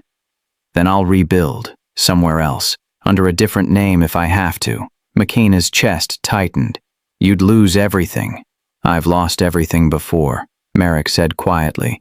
"I survived." "But you shouldn't have to," McKenna whispered. "Neither should you," Merrick said. "But here we are." McKenna closed her eyes. "I wish I'd never walked into that suite." "I don't," Merrick said. McKenna opened her eyes. "What?" Merrick's voice softened. "Because if you hadn't, I never would have met you, and I never would have remembered what it feels like to care about someone more than power." McKenna's throat tightened. "Don't say things like that." "Why not?" "Because it makes this harder." Merrick went quiet, then said, Get some rest. I'll call you tomorrow. Merrick, good night, McKenna. The line went dead. McKenna stared at the phone, then threw it across the room. She didn't want his protection, didn't want his promises, didn't want to be the reason he lost everything. But most of all, she didn't want to care about him as much as she did, because caring made her weak, and weakness got people destroyed. She walked to the bedroom, lay down, stared at the ceiling, and tried to forget the way Merrick's voice sounded when he said her name. The next morning, McKenna woke to the sound of her burner. Phone ringing. She grabbed it. Hello? Miss McKenna, it's the security chief. Turn on the TV, channel 7, now. McKenna's stomach dropped. She ran to the living room, turned on the TV, and her blood turned to ice. A reporter stood outside the Silver Crest Hotel. Behind her, a crowd of protesters held signs. Fire Merrick Cole. Justice for staff. Billionaires aren't above the law. The reporter spoke into the camera. This morning, protests erupted outside Cole Enterprises headquarters. Dozens of former employees are demanding Merrick Cole be permanently removed as CEO. They claim a pattern of misconduct spanning years. McKenna felt sick. No, this isn't real, the reporter continued. One former employee, who asked to remain anonymous, claims Merrick Cole created a hostile work environment. Another alleges he used his power to silence complaints. McKenna's hands shook. They're lying. All of them. The security chief's voice came through the phone. It's a setup. Damien paid them. Can you prove that? McKenna asked desperately. We're trying. The reporter on TV kept talking. And in a shocking development, McKenna Harris, the maid at the center of the scandal, has disappeared. Her family claims she's in hiding, but many are asking, what is she hiding from? McKenna felt the room spin. The reporter's next words made her blood freeze. Some speculate she's been paid off. Others believe she's being protected by Merrick Cole. And a growing number of people are demanding she come forward and tell her side of the story. The security chief spoke. Don't do it. Don't go public. It's a trap. But McKenna wasn't listening anymore, because on the screen her mother appeared, standing outside their home, surrounded by reporters, cameras flashing, questions shouting. Her mother looked terrified, exhausted, broken, and McKenna knew she couldn't hide anymore. How quickly does the world judge? How fast do people decide who's guilty before hearing the truth? One video, one accusation, one lie, and suddenly you're the villain. If you've ever been judged without a fair chance to speak, drop a comment. Because this is how lives get destroyed. McKenna grabbed her jacket, headed for the door. The security chief's voice shouted through the phone. Miss McKenna, don't leave, it's not safe. But McKenna didn't care about safe anymore. She cared about her mother, her family, the truth. She opened the door, stepped into the hallway, and came face to face with a man holding a camera. He smiled. McKenna Harris. Finally. McKenna's heart stopped. The man raised the camera. Care to comment on your relationship with Merrick Cole? McKenna backed away. I'm not. More reporters appeared. From the stairwell, from the elevator, surrounding her. Questions flew. Did Merrick Cole pay you? Are you in a relationship? Why are you hiding? McKenna's breath came in short gasps. She was trapped. Then, through the chaos, a voice cut through. Get away from her, now. Everyone turned. Merrick Cole stood at the end of the hallway, his security team behind him, his eyes burning with fury. The reporters hesitated. Merrick stepped forward. If any of you take another step toward her, I will personally destroy your careers. One reporter laughed. You can't threaten the press. Merrick's smile was cold, dangerous. Watch me.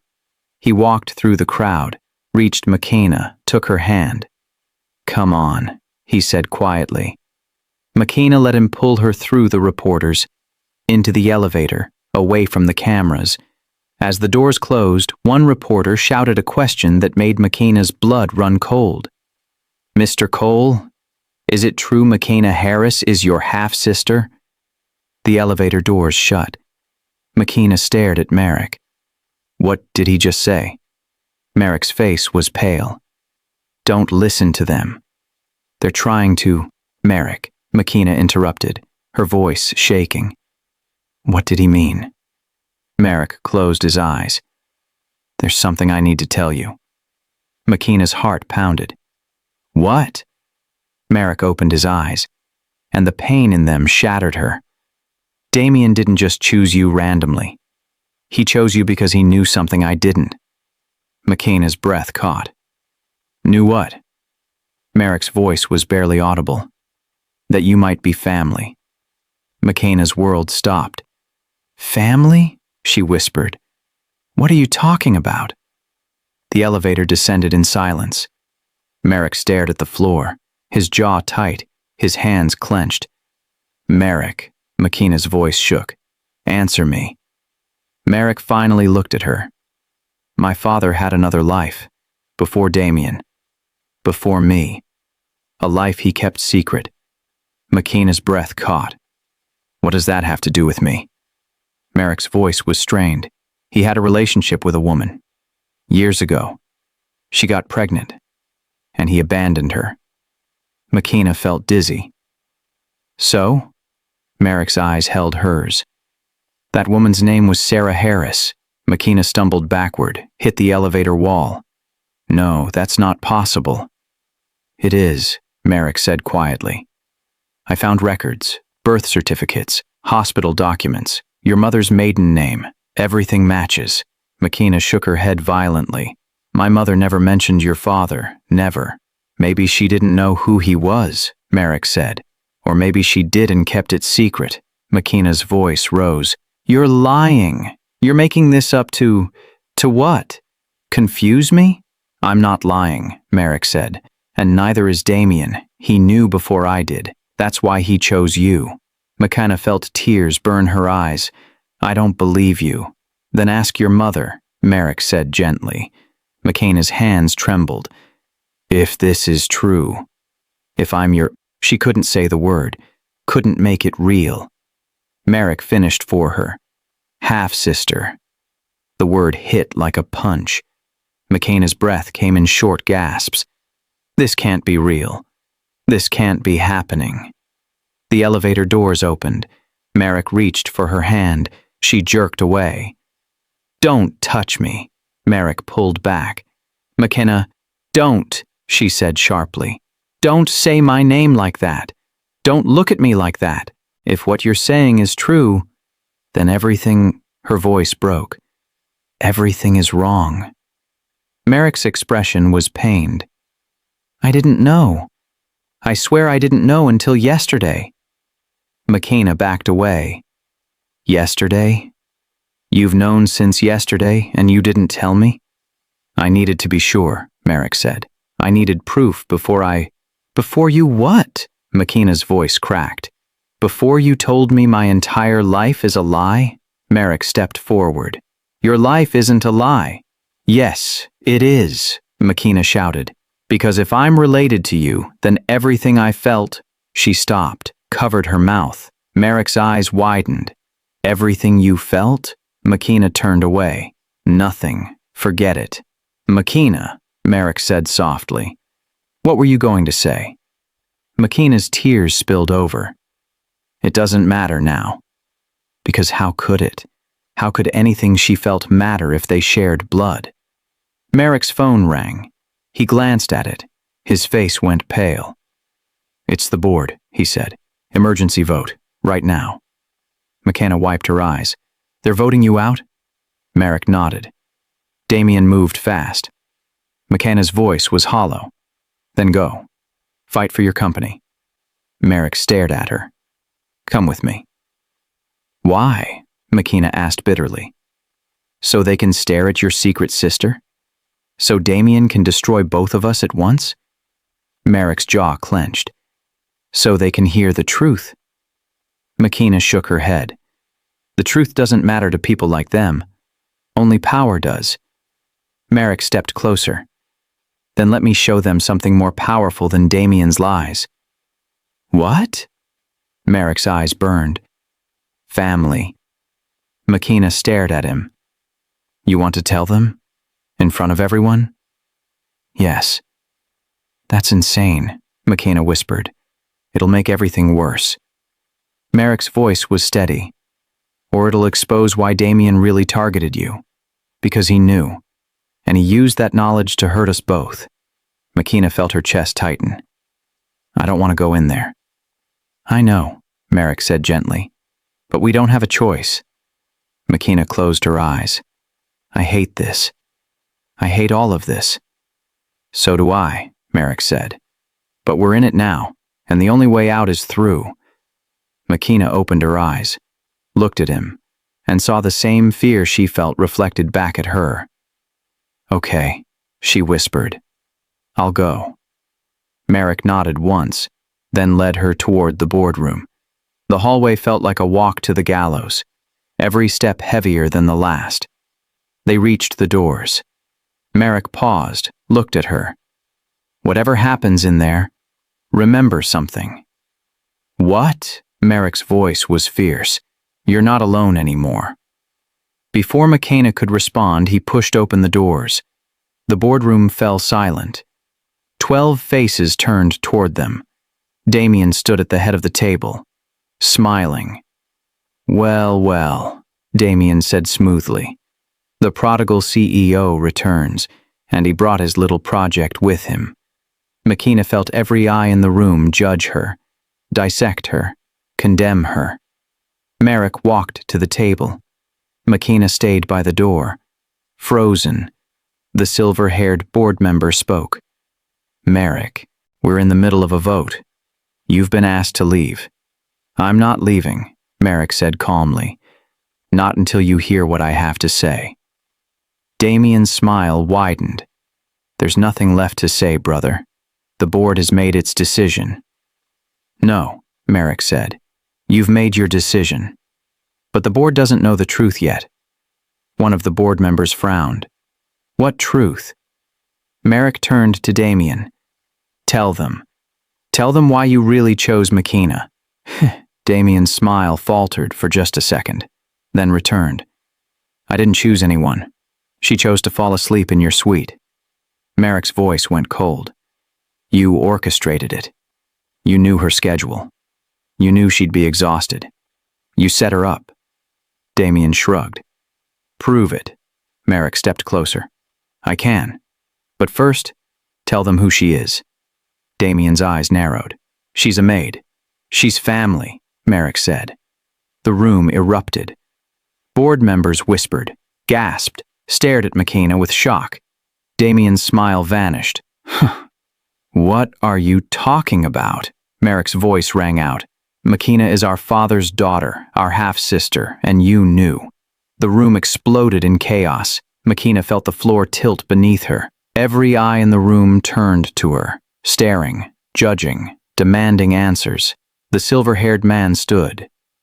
Merrick, are you saying this woman is related to you? Yes, Merrick said firmly.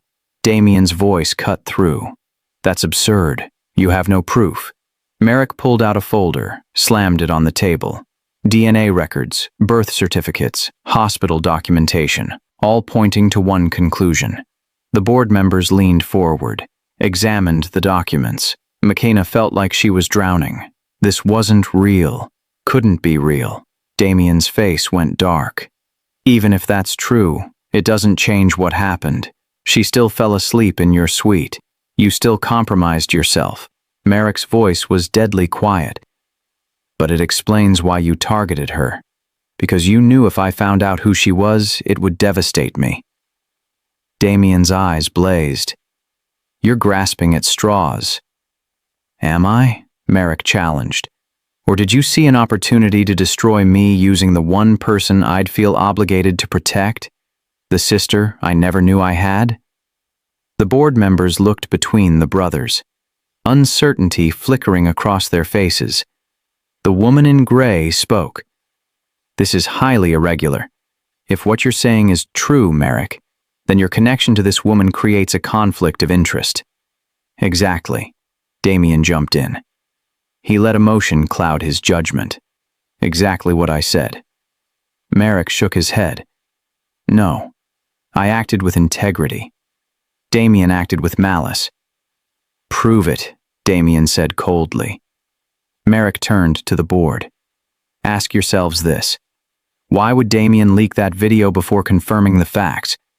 Why would he destroy an innocent woman's reputation without cause? He pointed at Damien. Because he wanted chaos. He wanted me distracted. And he wanted to use McKenna as collateral damage. Damien's voice rose. This is speculation. Is it? Merrick challenged. Then explain how you knew about McKenna's connection to our father before I did. Damien went silent. The board members stared at him. The silver-haired man spoke slowly. Damien, did you know about this woman's relation to your family before leaking the video? Damien's jaw clenched. I had suspicions. Suspicions you didn't share with Merrick? The woman in gray asked. Damien's eyes flashed. He didn't need to know. But the board did, Merrick said. If you were truly acting in the company's interest, you would have brought this information to the board first, not weaponized it. The room fell silent. One board member spoke quietly. That's a fair point. Damien's face went red. This is absurd. You're all letting him manipulate you. But the board members weren't looking at Merrick anymore. They were looking at Damien, and for the first time, doubt flickered across their faces. Damien slammed his hand on the table. Fine, let's vote. Right now. Settle this. The silver-haired man hesitated. Perhaps we should postpone until we verify. No, Damien interrupted. Vote, now. Unless you're all too afraid to do your jobs. The board members exchanged glances. Slowly, one by one, they reached for their pens. McKenna's heart pounded. This was it. The moment that would decide everything. The woman in gray stood. All in favor of removing Merrick Cole as CEO, raise your hand. McKenna held her breath. 3 hands went up, then 4, then 5. McKenna felt sick. Damien smiled triumphantly. Majority rules. But then the silver-haired man spoke. Wait, before we finalize this vote, I want to hear from her. Everyone turned to McKenna. She froze. The silver-haired man's voice was firm. Miss Harris, is what Merrick's saying true? Are you his sister? McKenna's throat closed. She looked at Merrick. He nodded gently. She took a shaky breath. I don't know. Maybe. I haven't confirmed it yet. The woman in gray frowned. But you're aware of the possibility? McKenna nodded. As of 5 minutes ago. Yes. The board members whispered among themselves. Damien's voice cut through. See? She doesn't even know. This is all speculation designed to— Shut up, Damien, the silver-haired man said sharply. Damien's mouth snapped shut. The silver-haired man turned back to McKenna. Miss Harris, did Merrick Cole ever act inappropriately toward you? McKenna's voice was clear, steady. No, never. Did he know you might be related when he found you in his suite? No, McKenna said firmly. He had no idea. The woman in gray spoke. Then why did he protect you? McKenna looked at Merrick, then back at the board. Because he's a good man. The room went silent. Damien's face twisted with rage. This is pathetic. You're all being played. But no one was listening to him anymore. The silver-haired man stood. I'm calling for a recount, and an investigation into how this information was obtained and used. Damien's eyes went wide. You can't do that.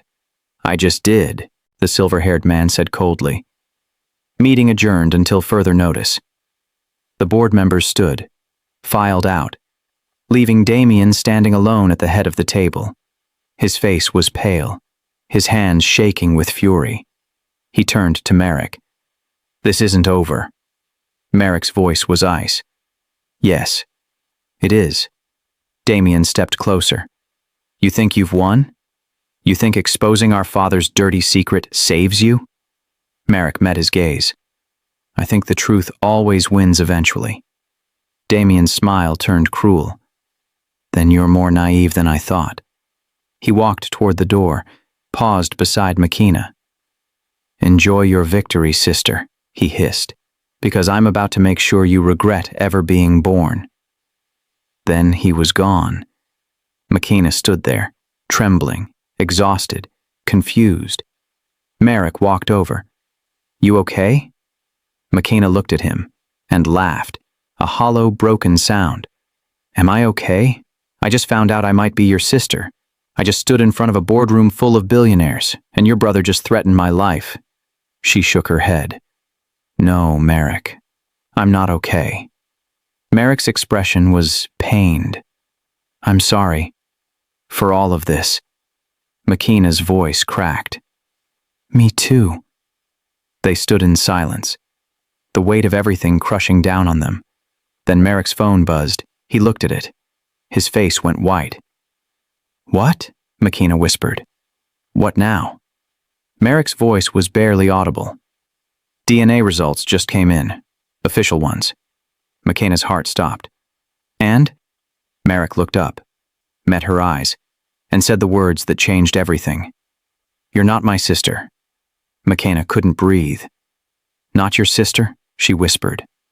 What do you mean? Merrick stared at his phone, his hand shaking. The DNA results. They're negative. We're not related. Makina felt the room spin. But you said you had documents. Birth certificates? I was wrong, Merrick said, his voice strained. Or Damien planted false information. I don't know. Makina stumbled backward, hit the wall. So everything you just told the board was based on evidence that turned out to be fake, Merrick finished. Makina's laugh was hollow, broken. So, I'm not your sister. I'm just, what? A coincidence? Merrick looked up, met her eyes. No, not a coincidence. Makina frowned. What are you talking about? Merrick walked closer.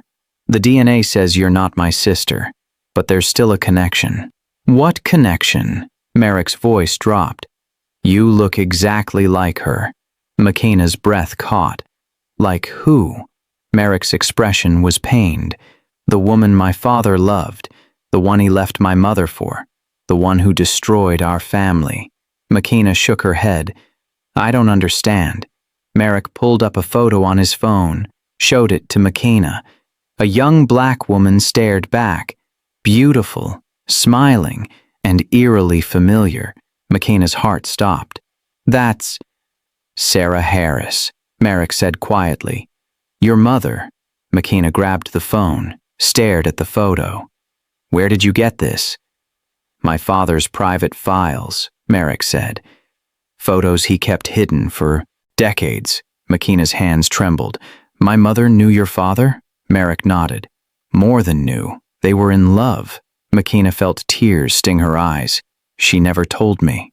Maybe she was protecting you, Merrick said gently. Or maybe she was protecting herself. Makina looked back at the photo. Her mother looked so young, so full of hope. What happened? Makina whispered. Merrick's jaw tightened. My father left her when he found out she was pregnant. Told her he couldn't risk his reputation, his family, his empire. Makina's voice broke. And she raised me alone. Merrick nodded. Yes. Makina wiped her eyes. So, I'm not your sister, but I'm, what? A reminder of your father's mistakes? You're a reminder that my father was human, Merrick said quietly. That he loved someone. Really loved someone, even if he was too much of a coward to stay. Makina's chest tightened. Is that why Damien targeted me? Because I look like her? Merrick's eyes darkened. Damien hated Sarah. Blamed her for tearing our family apart. When he saw you, when he realized who you were, He saw an opportunity for revenge. Makina felt sick.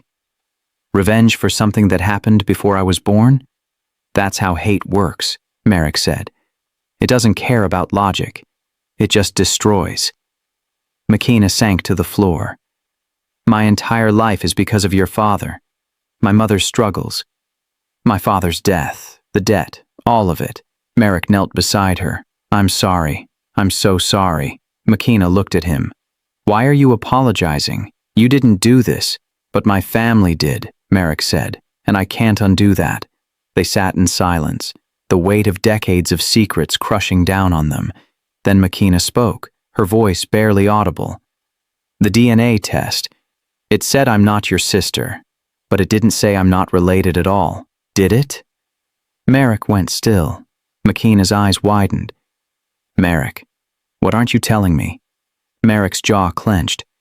The results showed something else. What? Merrick stood, paced. There's a genetic marker, one that suggests a different connection. Makina's heart pounded. What kind of connection? Merrick stopped, turned to face her, and the pain in his eyes made her stomach drop. You're not my sister, but you might be Damien's. Makina's world shattered. What? Merrick's voice was strained. Damien is older than me, by 3 years, which means he was around when my father was with your mother. Makina shook her head violently. No, that's impossible. The timeline matches, Merrick said. Your birth date, the genetic markers, everything. Makina felt bile rise in her throat. You're saying Damien is my brother? Half-brother, Merrick corrected. Maybe. The results aren't conclusive, but there's enough evidence to suggest… No, Makina cut him off. No. I refuse to believe that monster is my family. Merrick's expression was pained. I don't want to believe it either, but it makes sense. It explains why Damien knew about you, why he hated you on sight, why he's so obsessed with destroying you. Makina's tears spilled over. Because I'm a reminder that his father cheated on his mother, that his perfect family was built on lies. Merrick nodded slowly. Yes. Makina covered her face. This can't be real. Merrick sat beside her, didn't touch her, just stayed close. There's more, he said quietly. Makina looked at him through her tears. How can there possibly be more? Merrick's voice was barely audible. My father didn't just leave your mother. He paid her off, made her sign an NDA, threatened to take you away if she ever told anyone. Makina's breath caught. He threatened to take me? Merrick nodded. That's why your mother stayed silent. That's why she struggled alone. Because she was terrified of losing you. Makina felt her heart break all over again. She gave up everything to protect me. And she never told you, Merrick said, because she was still protecting you. Makina wiped her face. I need to talk to her. I need to know the truth. Merrick pulled out his phone. I'll have my security take you to her, right now. Makina stood. What about you? Merrick's expression hardened. I'm going after Damien, because if he knew about this, if he's been sitting on this information while destroying you, then he's crossed a line I can't ignore. Makina grabbed his arm. Don't do anything stupid. Merrick's voice was cold. I'm done playing nice. Before Makina could respond, Merrick's phone buzzed again. He looked at it. His face went pale. What now? Makina whispered. Merrick showed her the screen. A news headline. DNA test reveals shocking connection between billionaire CEO and maid. Makina's stomach dropped. How do they know? Merrick's jaw clenched. Damien leaked it. Makina felt the world tilt. But we just got the results. He must have had his own test done, Merrick said. Or he paid someone to leak ours. Makina's voice shook. What does the article say? Merrick scrolled, read. His face got darker with every line. Then he looked up, met her eyes, and the devastation in his expression made her knees weak. "It says you're Damien's sister, and that I've been protecting you to hurt him." McKenna felt like she'd been punched. "That's not true." "I know," Merrick said, "but the media doesn't care about truth. They care about the story." McKenna's hands trembled. "So what do we do?" Merrick's phone rang. He answered, listened. His expression went from shock to fury. He hung up. "Damien just called a press conference. In 1 hour." McKenna's breath caught. What's he going to say? Merrick's voice was deadly quiet. "Everything. Every secret. Every lie. He's going to destroy both of us in front of the world." McKenna felt panic rise. "We have to stop him." "We can't," Merrick said, "not without proof that he's lying." "Then we get proof," McKenna said desperately. Merrick shook his head. "There's no time." McKenna grabbed his shoulders. "There has to be a way." Merrick looked at her, really looked at her, and something shifted in his eyes. "There is one way," he said slowly. "What?" Merrick's voice was steady, certain, dangerous. "We go to the press conference, and we tell the truth first." McKenna stared at him. "You mean go public? Together?" Merrick nodded. "We show them who you really are, who I really am, and we expose Damien for the liar he is." McKenna's heart pounded. "That's insane. The media will tear us apart." "They're already doing that," Merrick said. "But this way, we control the narrative." McKenna's voice shook. "What if it backfires?" Merrick stepped closer. "Then we go down fighting. Together." McKenna searched his eyes, saw determination, fury, and something else she couldn't name. "Okay," she whispered. "Let's do it." Merrick nodded once, then made a call. Within minutes, his team was mobilized. Security, lawyers, PR specialists. They had 1 hour to prepare for the biggest fight of their lives. As they headed to the car, McKenna's phone buzzed. A text from an unknown number. She opened it, and her blood turned to ice. "Enjoy your moment in the spotlight, sister, because it's the last one you'll ever have." Below the message was a photo. Her mother, tied to a chair, eyes wide with fear. McKenna's scream tore through the air. Merrick grabbed her phone, looked at the photo. His face went white. "Damien," he said, his voice shaking with rage.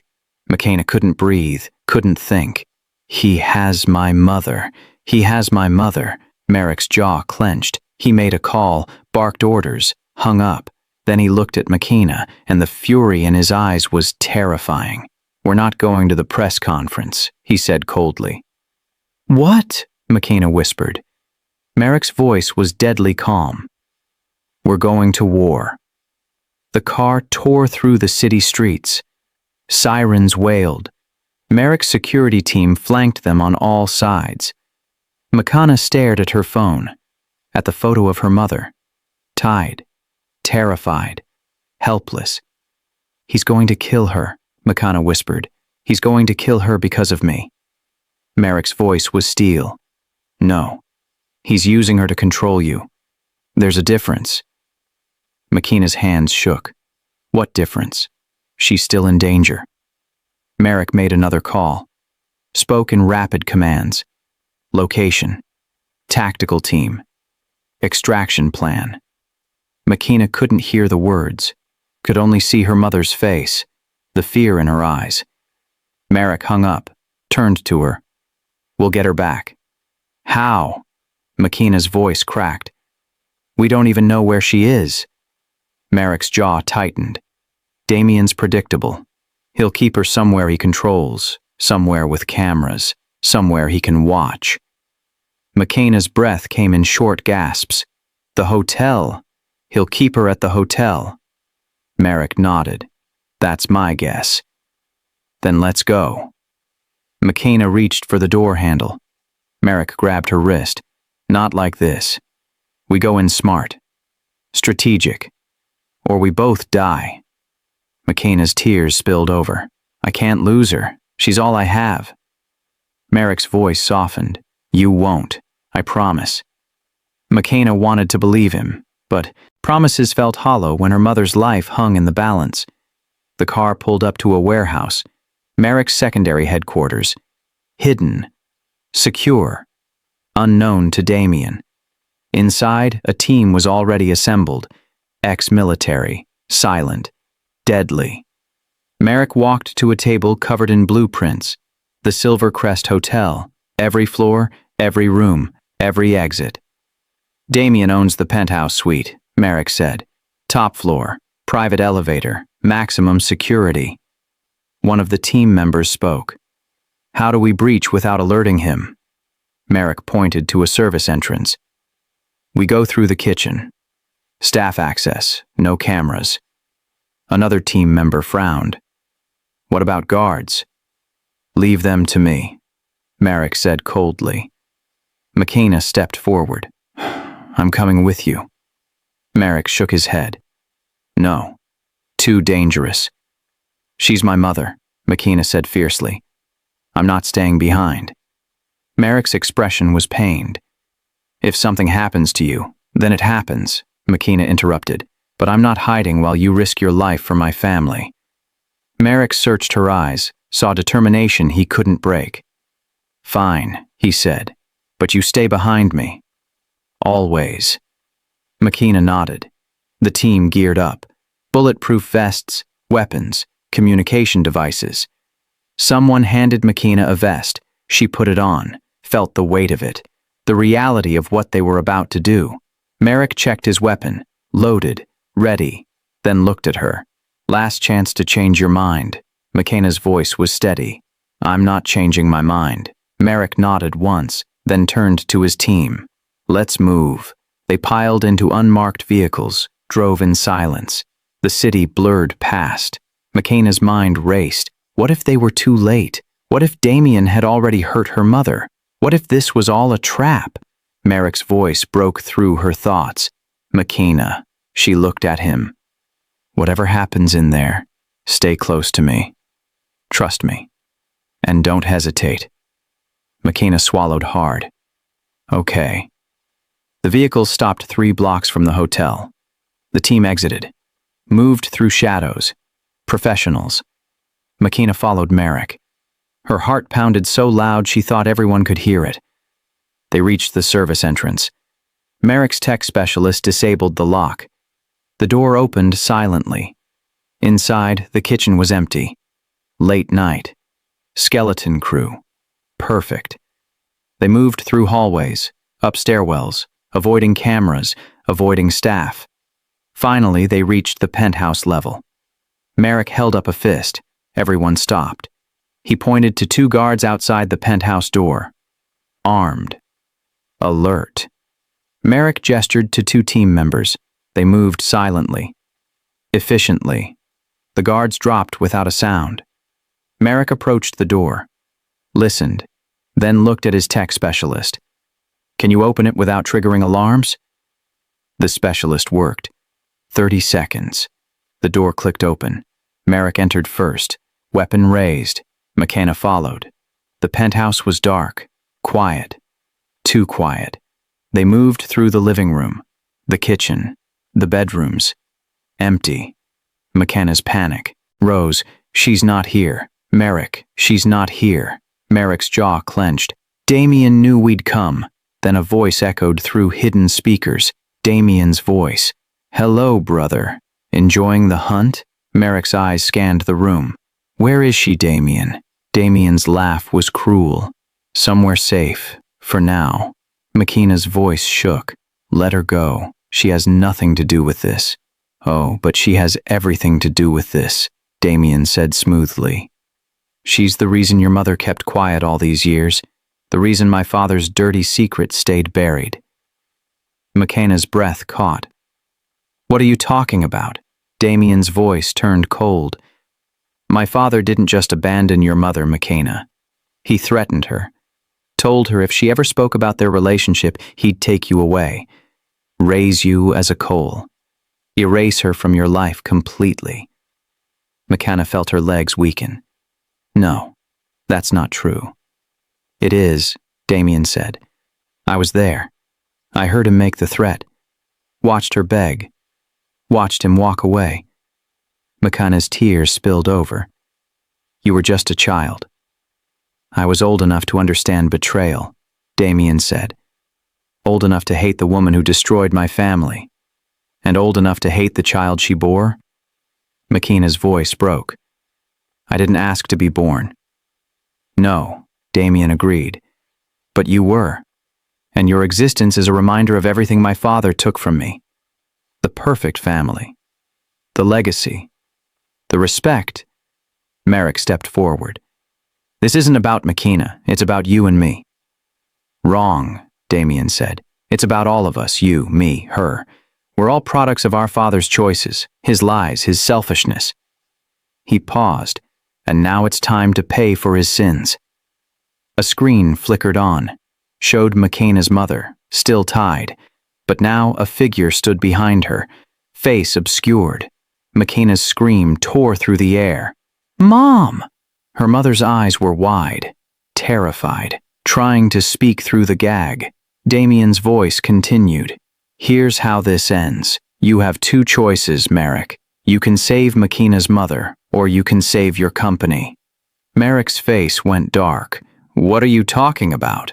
I've scheduled an emergency board vote, Damien said, in 20 minutes. If you're not there, the board votes you out permanently. No appeals, no second chances. He paused. But if you go to the board meeting, I kill her mother. McKenna felt the world collapse. No, please, don't make him choose. Damien's laugh was ice. Oh, I'm not making him choose. He's making himself choose. Power or morality, empire or humanity. Merrick's hands clenched. You're insane. I'm practical, Damien corrected, and I'm curious. What matters more to you, brother? Your legacy? Or her? The screen showed a timer, counting down. 19 minutes. McKenna looked at Merrick, saw the agony in his eyes. Go, she whispered. Save your company. Merrick shook his head. No. Yes, McKenna said firmly. You've worked your whole life for this. Don't lose it because of me. Merrick's voice was raw. I'm not leaving you. You have to, McKenna said, tears streaming. If you lose the company, Damien wins everything, but if you save it, you can still fight him. Merrick's jaw clenched. And what happens to your mother? McKenna's voice broke. I'll find her. I'll save her. But you have to go. Merrick stared at her, and she saw the moment his heart broke. I can't leave you, he whispered. McKenna stepped closer, put her hand on his chest. Yes, you can. Because this is bigger than us. This is about stopping him, forever. Have you ever had to choose between what you love and what's right? Have you ever watched someone sacrifice themselves for you and felt powerless to stop it? That's the weight McKenna carried, the weight millions carry. Drop a comment if you've ever made an impossible choice. Because this moment, it defines everything. Merrick closed his eyes. McKenna, go, she said again. Stronger. Please. The timer showed 17 minutes. Merrick looked at his team. Get her out. Find the mother. Bring them both back alive. The team nodded. Merrick turned back to McKenna, cupped her face. I will end him, I swear. McKenna nodded, unable to speak. Merrick kissed her forehead, then walked away, toward the elevator, toward the board, toward the choice that would haunt him forever. McKenna watched him go, felt her heart shatter. Then she turned to the team. Let's find my mother. But as they moved toward the door, the lights went out. Emergency lights flickered on. Red. Ominous. Damien's voice echoed again. I lied. McKenna's blood ran cold. What? There is no board meeting, Damien said. I just wanted to see if Merrick would choose you. And he didn't.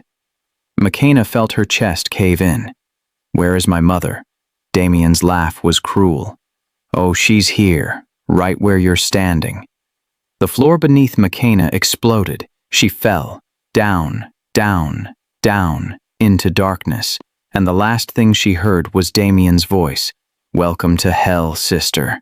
McKenna woke to pain, sharp, burning, everywhere. She gasped, tried to move, couldn't. Her body was pinned beneath rubble, concrete, metal. Dust filled her lungs. Above her, a dim light flickered. Emergency backup. The floor hadn't completely collapsed, just enough to trap her. She heard voices, distant, shouting. Merrick's team. "McKenna," someone yelled. "Can you hear us?" She tried to answer, coughed instead. Blood in her mouth, footsteps, running. Then Merrick's voice, panicked, raw. "McKenna, hold on."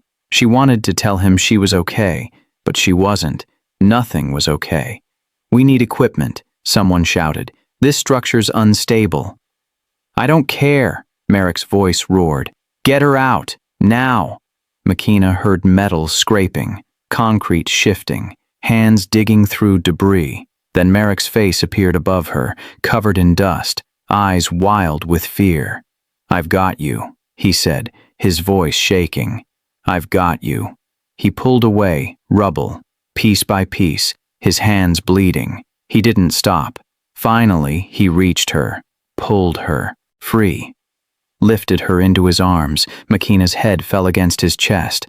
"My mom," she whispered. "Where's my mom?" Merrick's jaw clenched. "We'll find her, I swear." He carried her out, through the wreckage, up to safety. The team surrounded them. Paramedics checked her vitals. Nothing broken. Bruised ribs, cuts, but alive. McKenna pushed them away. "I'm fine. We have to find her." Merrick grabbed her shoulders. "You're not fine. You almost died." McKenna's voice rose.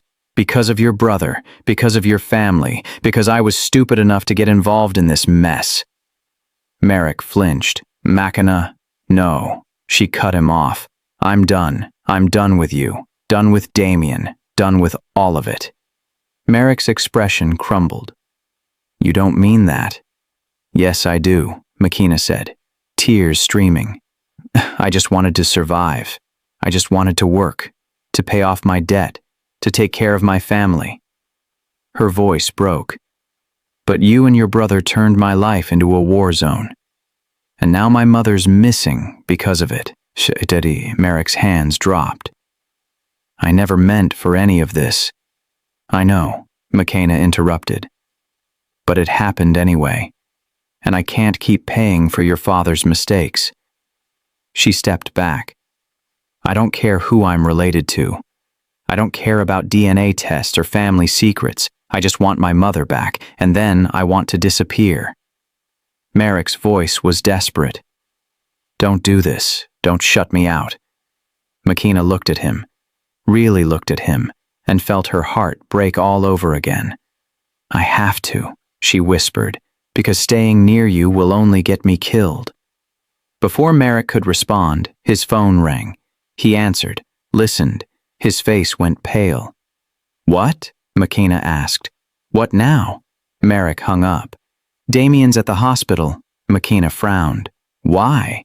Merrick's voice was strained. "He's with your mother." McKenna's heart stopped. "Is she?" "She's alive," Merrick said quickly. "But he's holding her there, in a private room, with guards." McKenna felt rage explode inside her.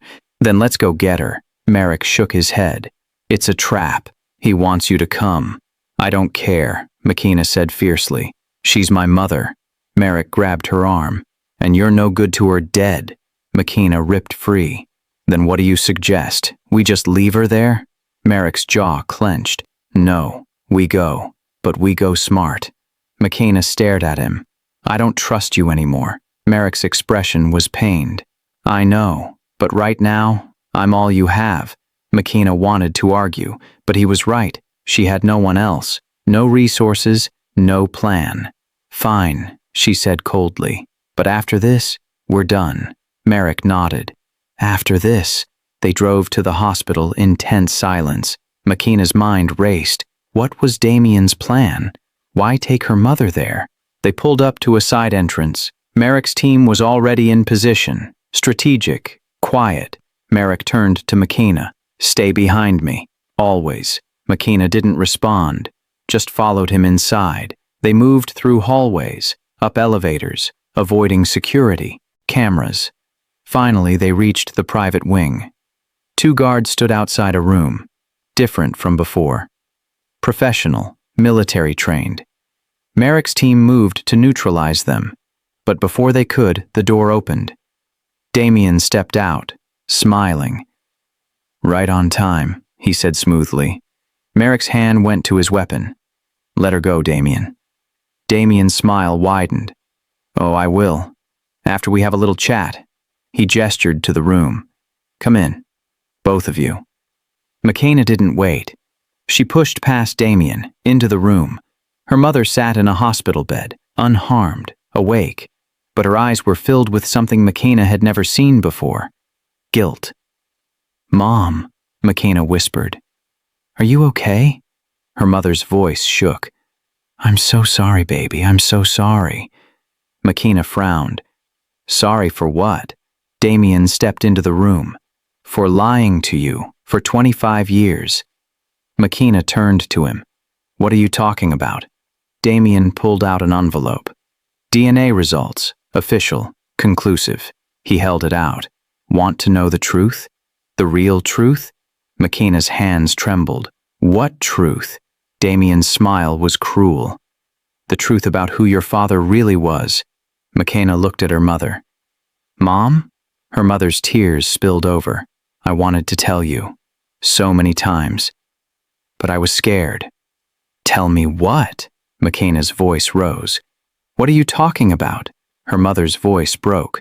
The man you called Dad. The man who raised you. He wasn't your biological father. McKenna felt the ground shift beneath her. What? Her mother sobbed. I'm sorry. I'm so sorry. Damien's voice was smooth, poisonous. Your real father was Richard Cole. My father. Merrick's father. The man who built an empire and destroyed lives. McKenna shook her head. No, that's not Chimwit is, Damien said, which makes you my half-sister. And Merrick's. McKenna looked at Merrick, saw the devastation in his eyes. You knew, she whispered. You knew and you didn't tell me. Merrick stepped forward. I got the results 5 minutes before the explosion. I was coming to tell you. Liar, McKenna screamed. You've been lying to me this whole time. Merrick's voice was desperate. No, I swear. But McKenna wasn't listening. She turned to her mother. How could you? How could you keep this from me? Her mother reached for her. I was protecting you. Protecting me? McKenna's voice cracked. You let me believe a lie my entire life. Her mother sobbed harder. I loved him. Your father, the man who raised you, he knew the truth. And he loved you anyway. We both did. McKenna felt her chest cave in. So, everything I am is based on a lie? Damien's voice cut through. Not a lie. A secret.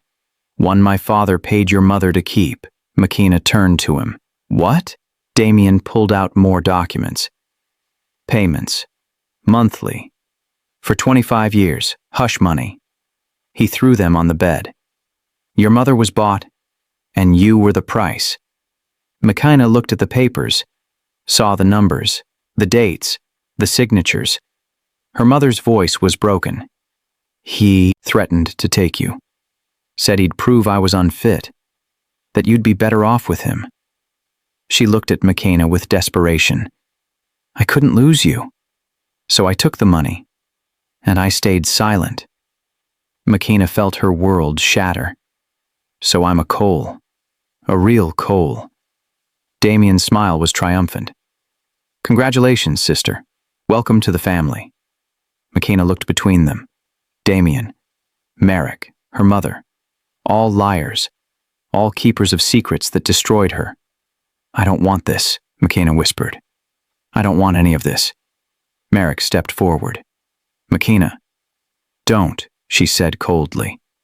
Don't say my name. Don't touch me. Don't pretend you care. Merrick's voice was raw. I do care. Then you're a fool, McKenna said. Because I'm exactly what Damien wanted. A weapon, a distraction, a way to destroy you. She turned to Damien. Congratulations. You won. Damien's smile faded. This isn't about winning. Yes, it is, McKenna said. It's always been about winning, about power, about control. She looked at all of them. And I refused to be part of it anymore. She turned to leave. But before she reached the door, it burst open. A man in a suit rushed in, breathless, holding an envelope. I'm sorry to interrupt, he gasped. But there's been a development. Merrick frowned. What development? The lawyer looked at McKenna, then at Damien, then at Merrick. A second DNA test, ordered by Richard Cole before he died. Everyone froze. The lawyer held out the envelope. It changes everything. McKenna's heart pounded. What do you mean? The lawyer's voice shook. The test results are in, and they prove something no one expected. He looked directly at McKenna. You're not Richard Cole's daughter. The room exploded in chaos, but the lawyer wasn't finished. You're his granddaughter. Granddaughter? McKenna's voice barely worked. What are you talking about? The lawyer opened the envelope with shaking hands, pulled out official documents, DNA analysis, legal certifications. Richard Cole had a son before Damien and Merrick, a son no one knew about, a son he gave up for adoption when he was 19. McKenna felt the room spin. What son? The lawyer looked at her mother. The man who raised you, James Harris. He was Richard Cole's biological son. McKenna's knees buckled. Merrick caught her before she hit the floor. Her mother's sob filled the room. I didn't know. I swear I didn't know. Damien's face twisted with rage. This is impossible. My father would have told me. He told no one, the lawyer said. But before he died, he ordered this test. Wanted to know if his suspicions were true. He handed the papers to Merrick. James Harris was given up at birth. Raised in foster care. Changed his name. Built a life. Never knew who his real father was. Merrick scanned the documents. His face went pale. This is verified? The lawyer nodded. Hospital records, adoption papers, everything matches. McKenna's voice shook. So my dad, the man who raised me, he was a Cole? Yes, the lawyer said gently. Which makes you Richard Cole's granddaughter. Damien grabbed the papers, ripped them in half. This is a lie, a forgery. The lawyer pulled out another set. I have copies, multiple copies, all verified by independent labs. Damien's hands shook. No, this can't be real. Merrick stepped forward, his voice cold. But it is, isn't it? Damien's eyes blazed. This changes nothing. It changes everything, Merrick said, because you targeted her knowing she was family, not just a connection. Actual blood. Damien's face went red. She's a mistake, just like her father was, just like you are. Merrick's fist connected with Damien's jaw. The crack echoed through the room. Damien stumbled back. Blood dripped from his lip. You'll regret that. I doubt it, Merrick said coldly. McKenna stood frozen. Her mind couldn't process, couldn't accept. Her father, the man who loved her, raised her, sacrificed for her, was a Cole, which meant she was a Cole, not by scandal, not by mistake, by blood. Her mother reached for her. Baby, please. McKenna backed away. Don't. Just don't. I didn't know. Her mother sobbed. James never told me. He never knew himself. McKenna's voice broke. So my entire life is based on secrets, lies, hidden identities.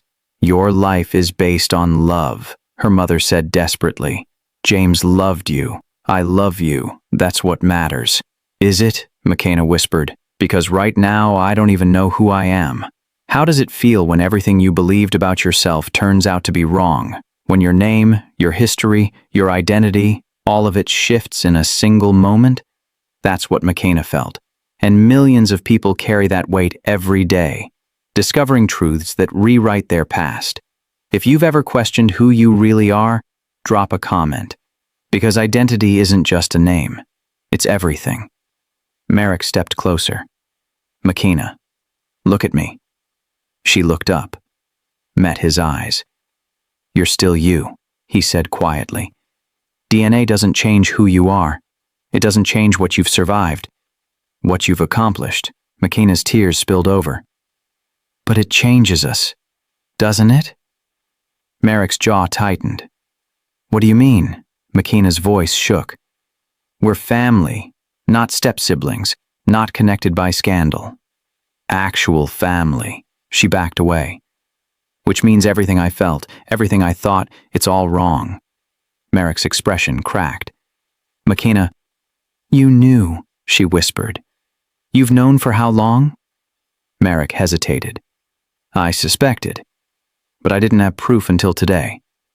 And you didn't tell me. I was trying to protect you. McKenna's laugh was bitter. By lying? By keeping secrets just like everyone else? Merrick flinched. I was going to tell you. After we found your mother, after what? McKenna interrupted. After you decided I was ready? After you controlled the narrative? Merrick's voice was desperate. That's not fair. None of this is fair, McKenna shouted. My father's dead. My mother lied. Your brother tried to kill me, and you, her voice broke, you made me care about you. Merrick stepped forward. I care about you too. Don't, McKenna said sharply, because we're family. And whatever I thought I felt, it's impossible now. Merrick's eyes blazed. Why? Because some test says we share DNA? Because society says it's wrong? McKenna stared at him. Yes, because that's how it works. That's not how love works, Merrick said quietly. McKenna felt her breath catch. Don't say that word. Why not? Merrick challenged. Because it scares you? Because it complicates things? Because it's wrong. McKenna's voice cracked. We're related. We're family. It doesn't matter what I felt before. It matters now. Merrick's jaw clenched. We're distant relatives. Barely connected. Your grandfather was my father. That's it. That's everything, McKenna whispered.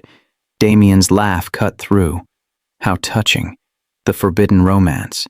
The star-crossed lovers. He wiped blood from his mouth. But it doesn't matter. Because you're both finished. Merrick turned to him.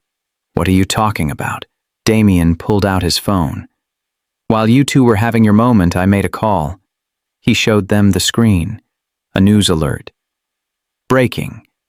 Billionaire CEO Merrick Cole involved in family scandal. Alleged romantic relationship with secret relative. McKenna's stomach dropped. You leaked it. Of course I did, Damien said, and by morning every news outlet will have the story, every detail, every secret. Merrick's voice went deadly quiet. You're destroying your own family. I'm destroying the lie, Damien corrected. The lie our father built. The lie that protected people like her. He pointed at McKenna, while people like me suffered. Merrick stepped forward. You didn't suffer. You were spoiled. I was ignored, Damien shouted. Our father spent his life chasing ghosts, protecting secrets, hiding mistakes. And I was left in the shadows while he obsessed over children he abandoned. His voice dropped. So yes, I'm destroying it all. The company, the reputation, the legacy, because none of it was ever real. Merrick's fist clenched. You're wrong. Am I? Damien smiled. Then prove it. Save the company. Save your reputation. Save her. He stepped toward the door. But you can't save all three. So choose wisely, brother. He paused, looked back at McKenna. Oh, and welcome to the family, niece. Hope you survive the reunion. Then he was gone. The room fell silent. McKenna sank into a chair. Her mother cried quietly. Merrick stood frozen. Then the lawyer spoke. "There's more?" Everyone looked at him. "Richard Cole's will, it was recently updated, days before he died." Merrick frowned. "What does it say?" The lawyer hesitated. "It names McKenna as a beneficiary." McKenna's head snapped up. "What?" "He left you 40% of his estate, controlling interest in the company." The room exploded. "That's impossible!" Damien's voice echoed from the hallway. He'd been listening. He stormed back in. "She's not in the will. I've seen it. I would know." The lawyer shook his head. "This is a sealed codicil, added privately, activated only upon DNA confirmation of his granddaughter's identity." Damien's face went white. No, he wouldn't." "He did," the lawyer said. "Which means legally, McKenna Harris owns more of Cole Enterprises than either of you." McKenna felt the room tilt. "I don't want it." "Doesn't matter," the lawyer said. "It's yours. Legally. Irrevocably." Merrick stared at her. "McKenna." But McKenna wasn't listening. She looked at Damien, saw pure hatred in his eyes. "You took everything from me," Damien whispered. "Everything." McKenna stood. "I didn't take anything. I didn't ask for any of this." "But you got it anyway," Damien said, his voice shaking with rage. "Just like your father. Just like everyone my father chose over me." He stepped closer. "But I won't let you have it.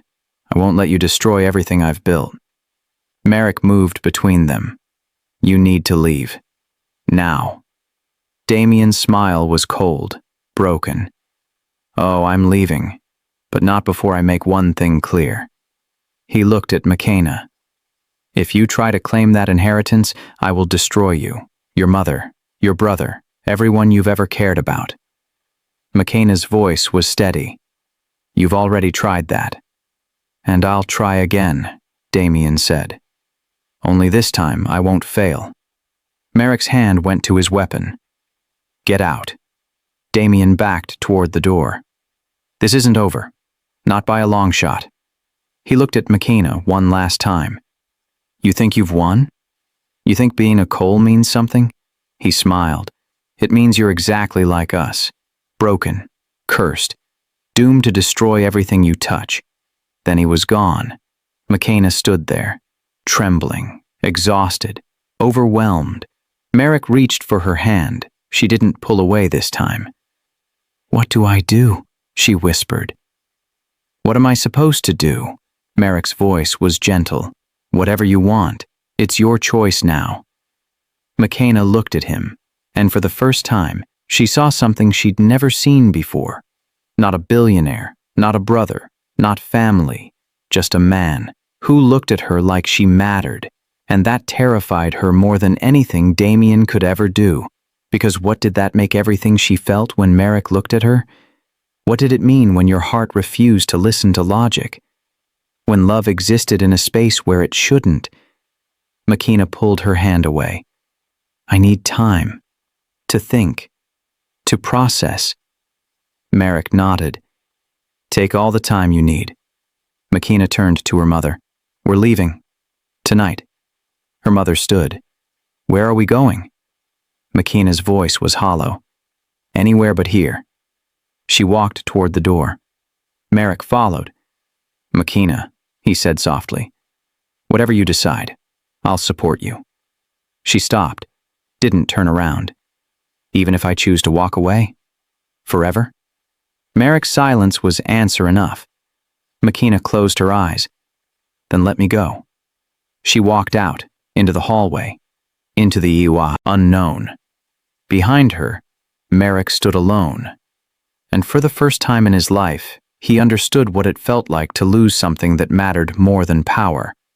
But McKenna didn't know that as she disappeared down the corridor, her phone buzzed.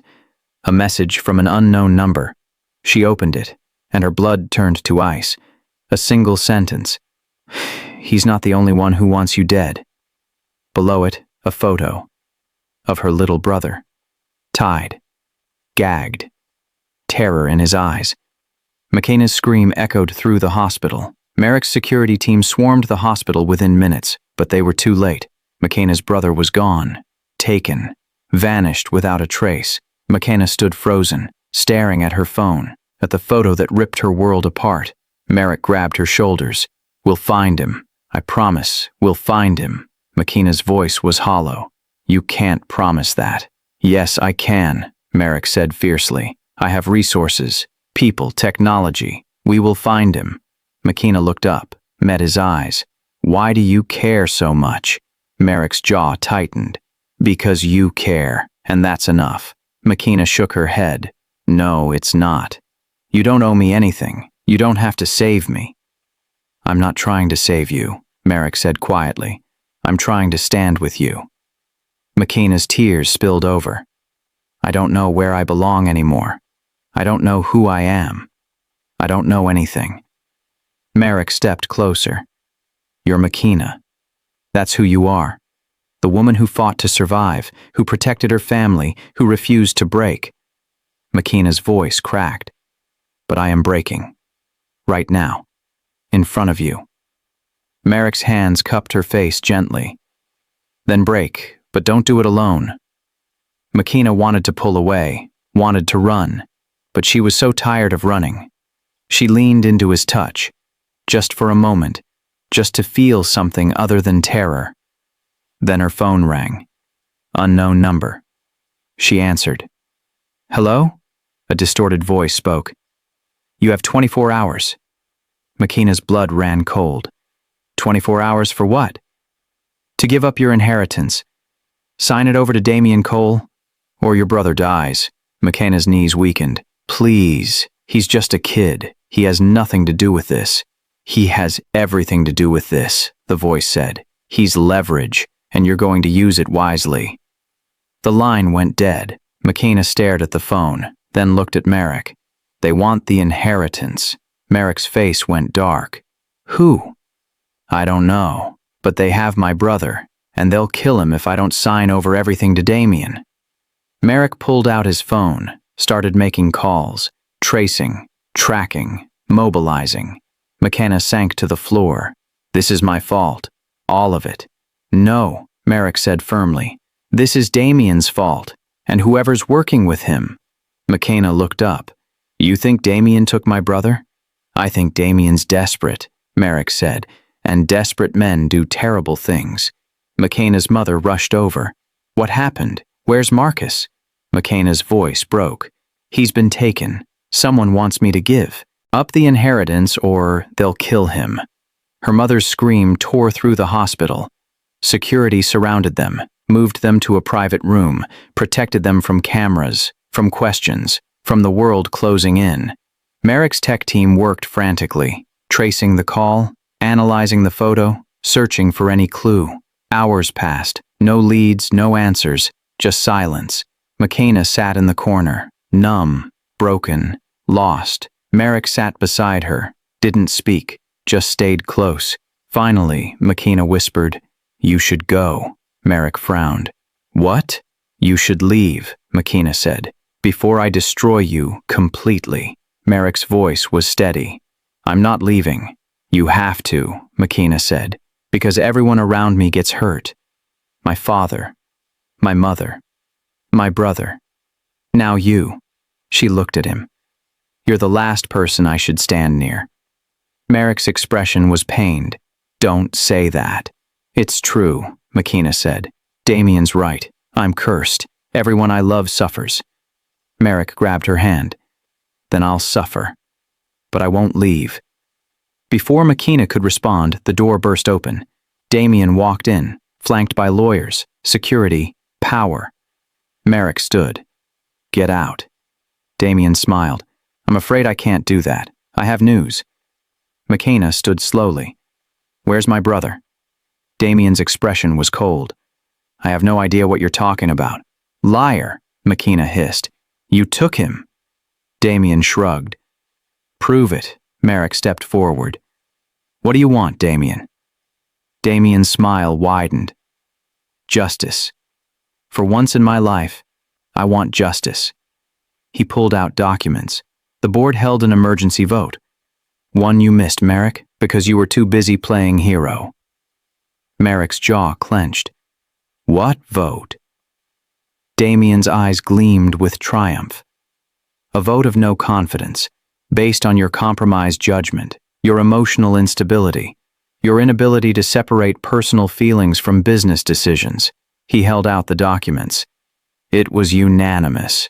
Makina felt her stomach drop. What does that mean? Damien turned to her, his smile cruel.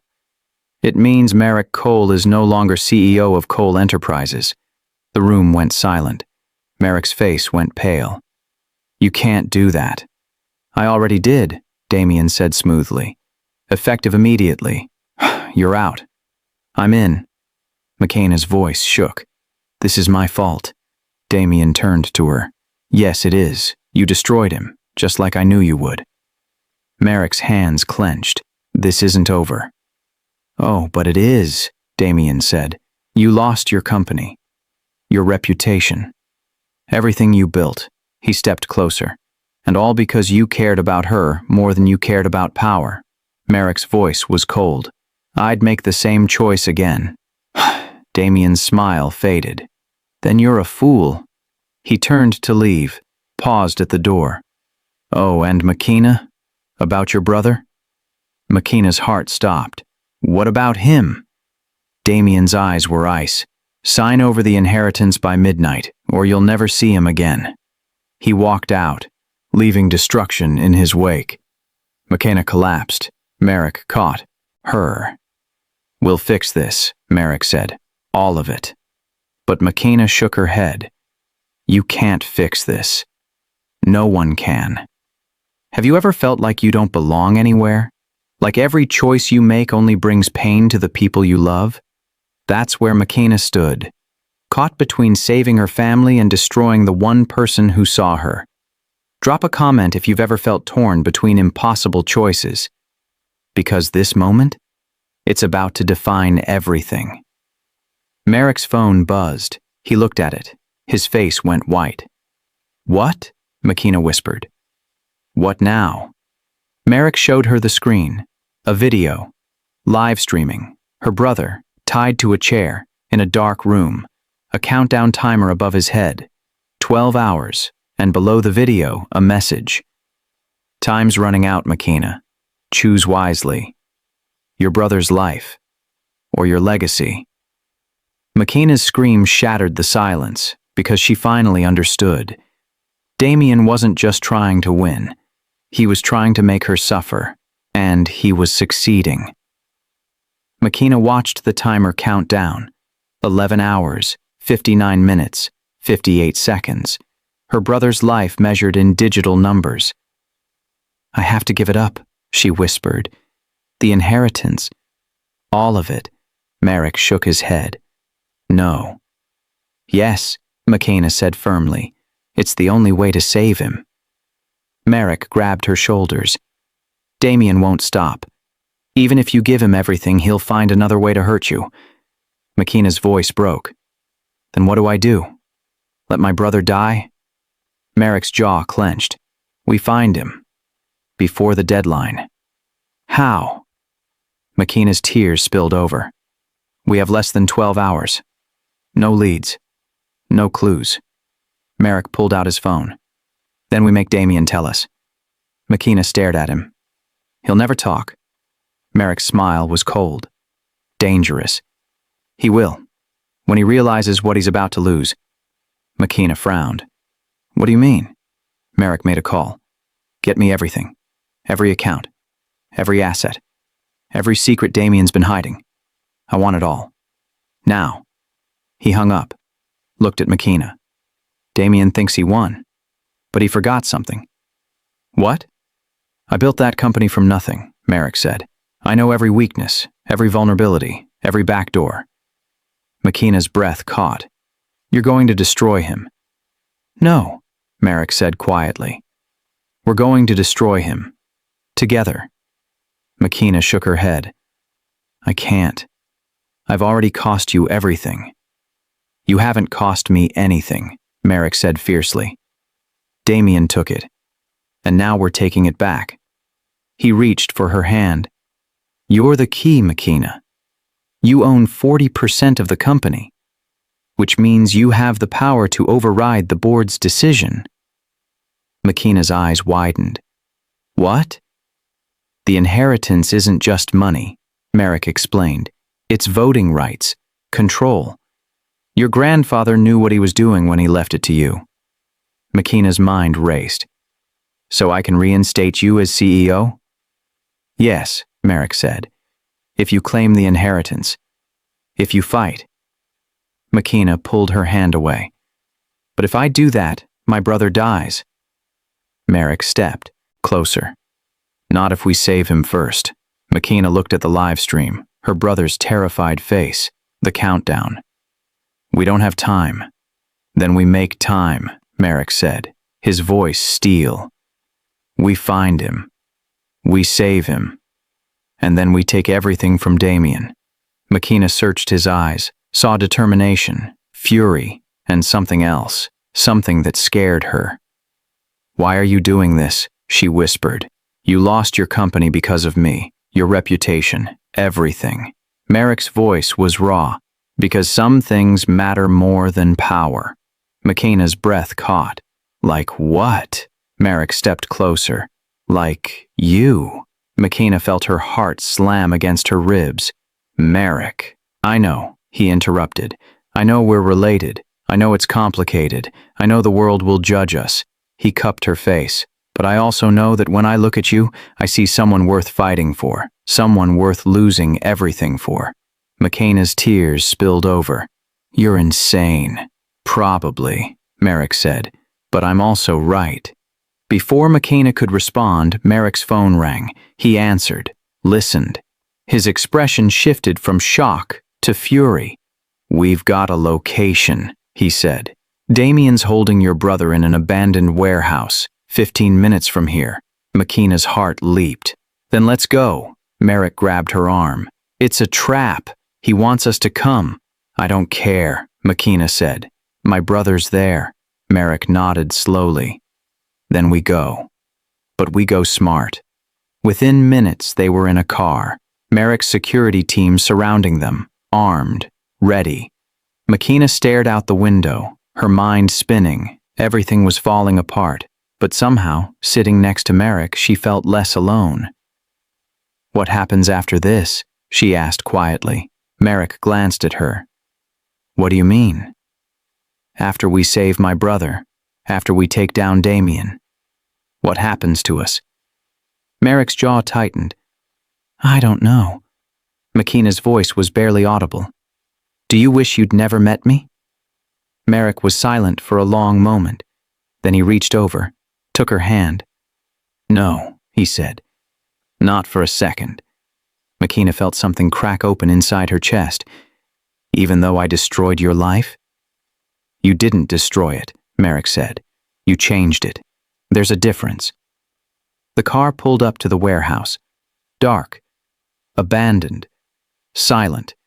Merrick's team moved into position, surrounding the building, cutting off exits. Merrick turned to Makina. Stay behind me. No matter what happens. Makina nodded.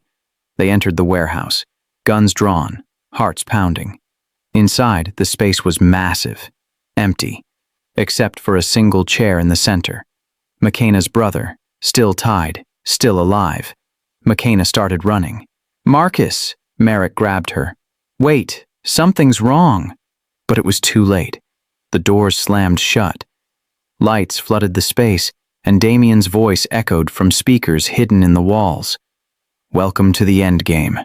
Makina's blood ran cold. Damien stepped out from the shadows, alone, smiling.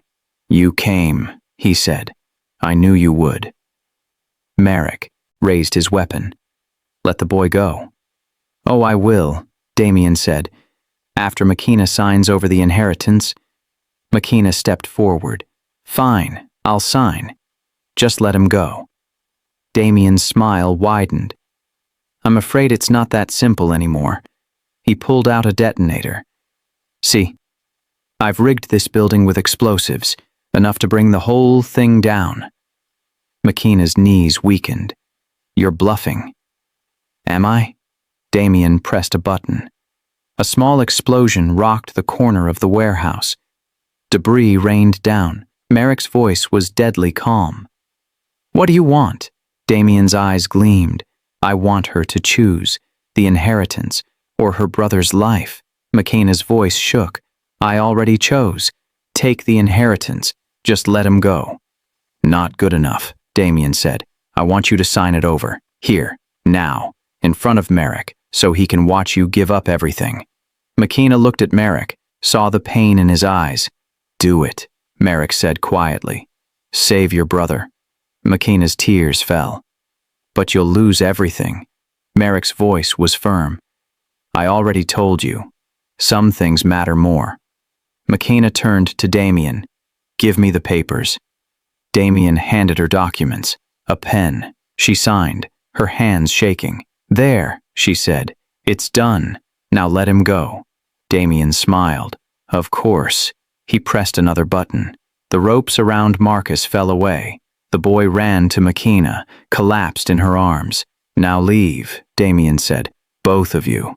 Before I change my mind. Merrick grabbed McKenna's arm, started pulling her toward the exit. But McKenna stopped, turned back to Damien. Why? She asked. Why do you hate me so much? Damien's smile faded. Because you remind me of everything I'll never be. Everything our father loved more than me. His voice broke. And I can't stand it. McKenna's voice was quiet.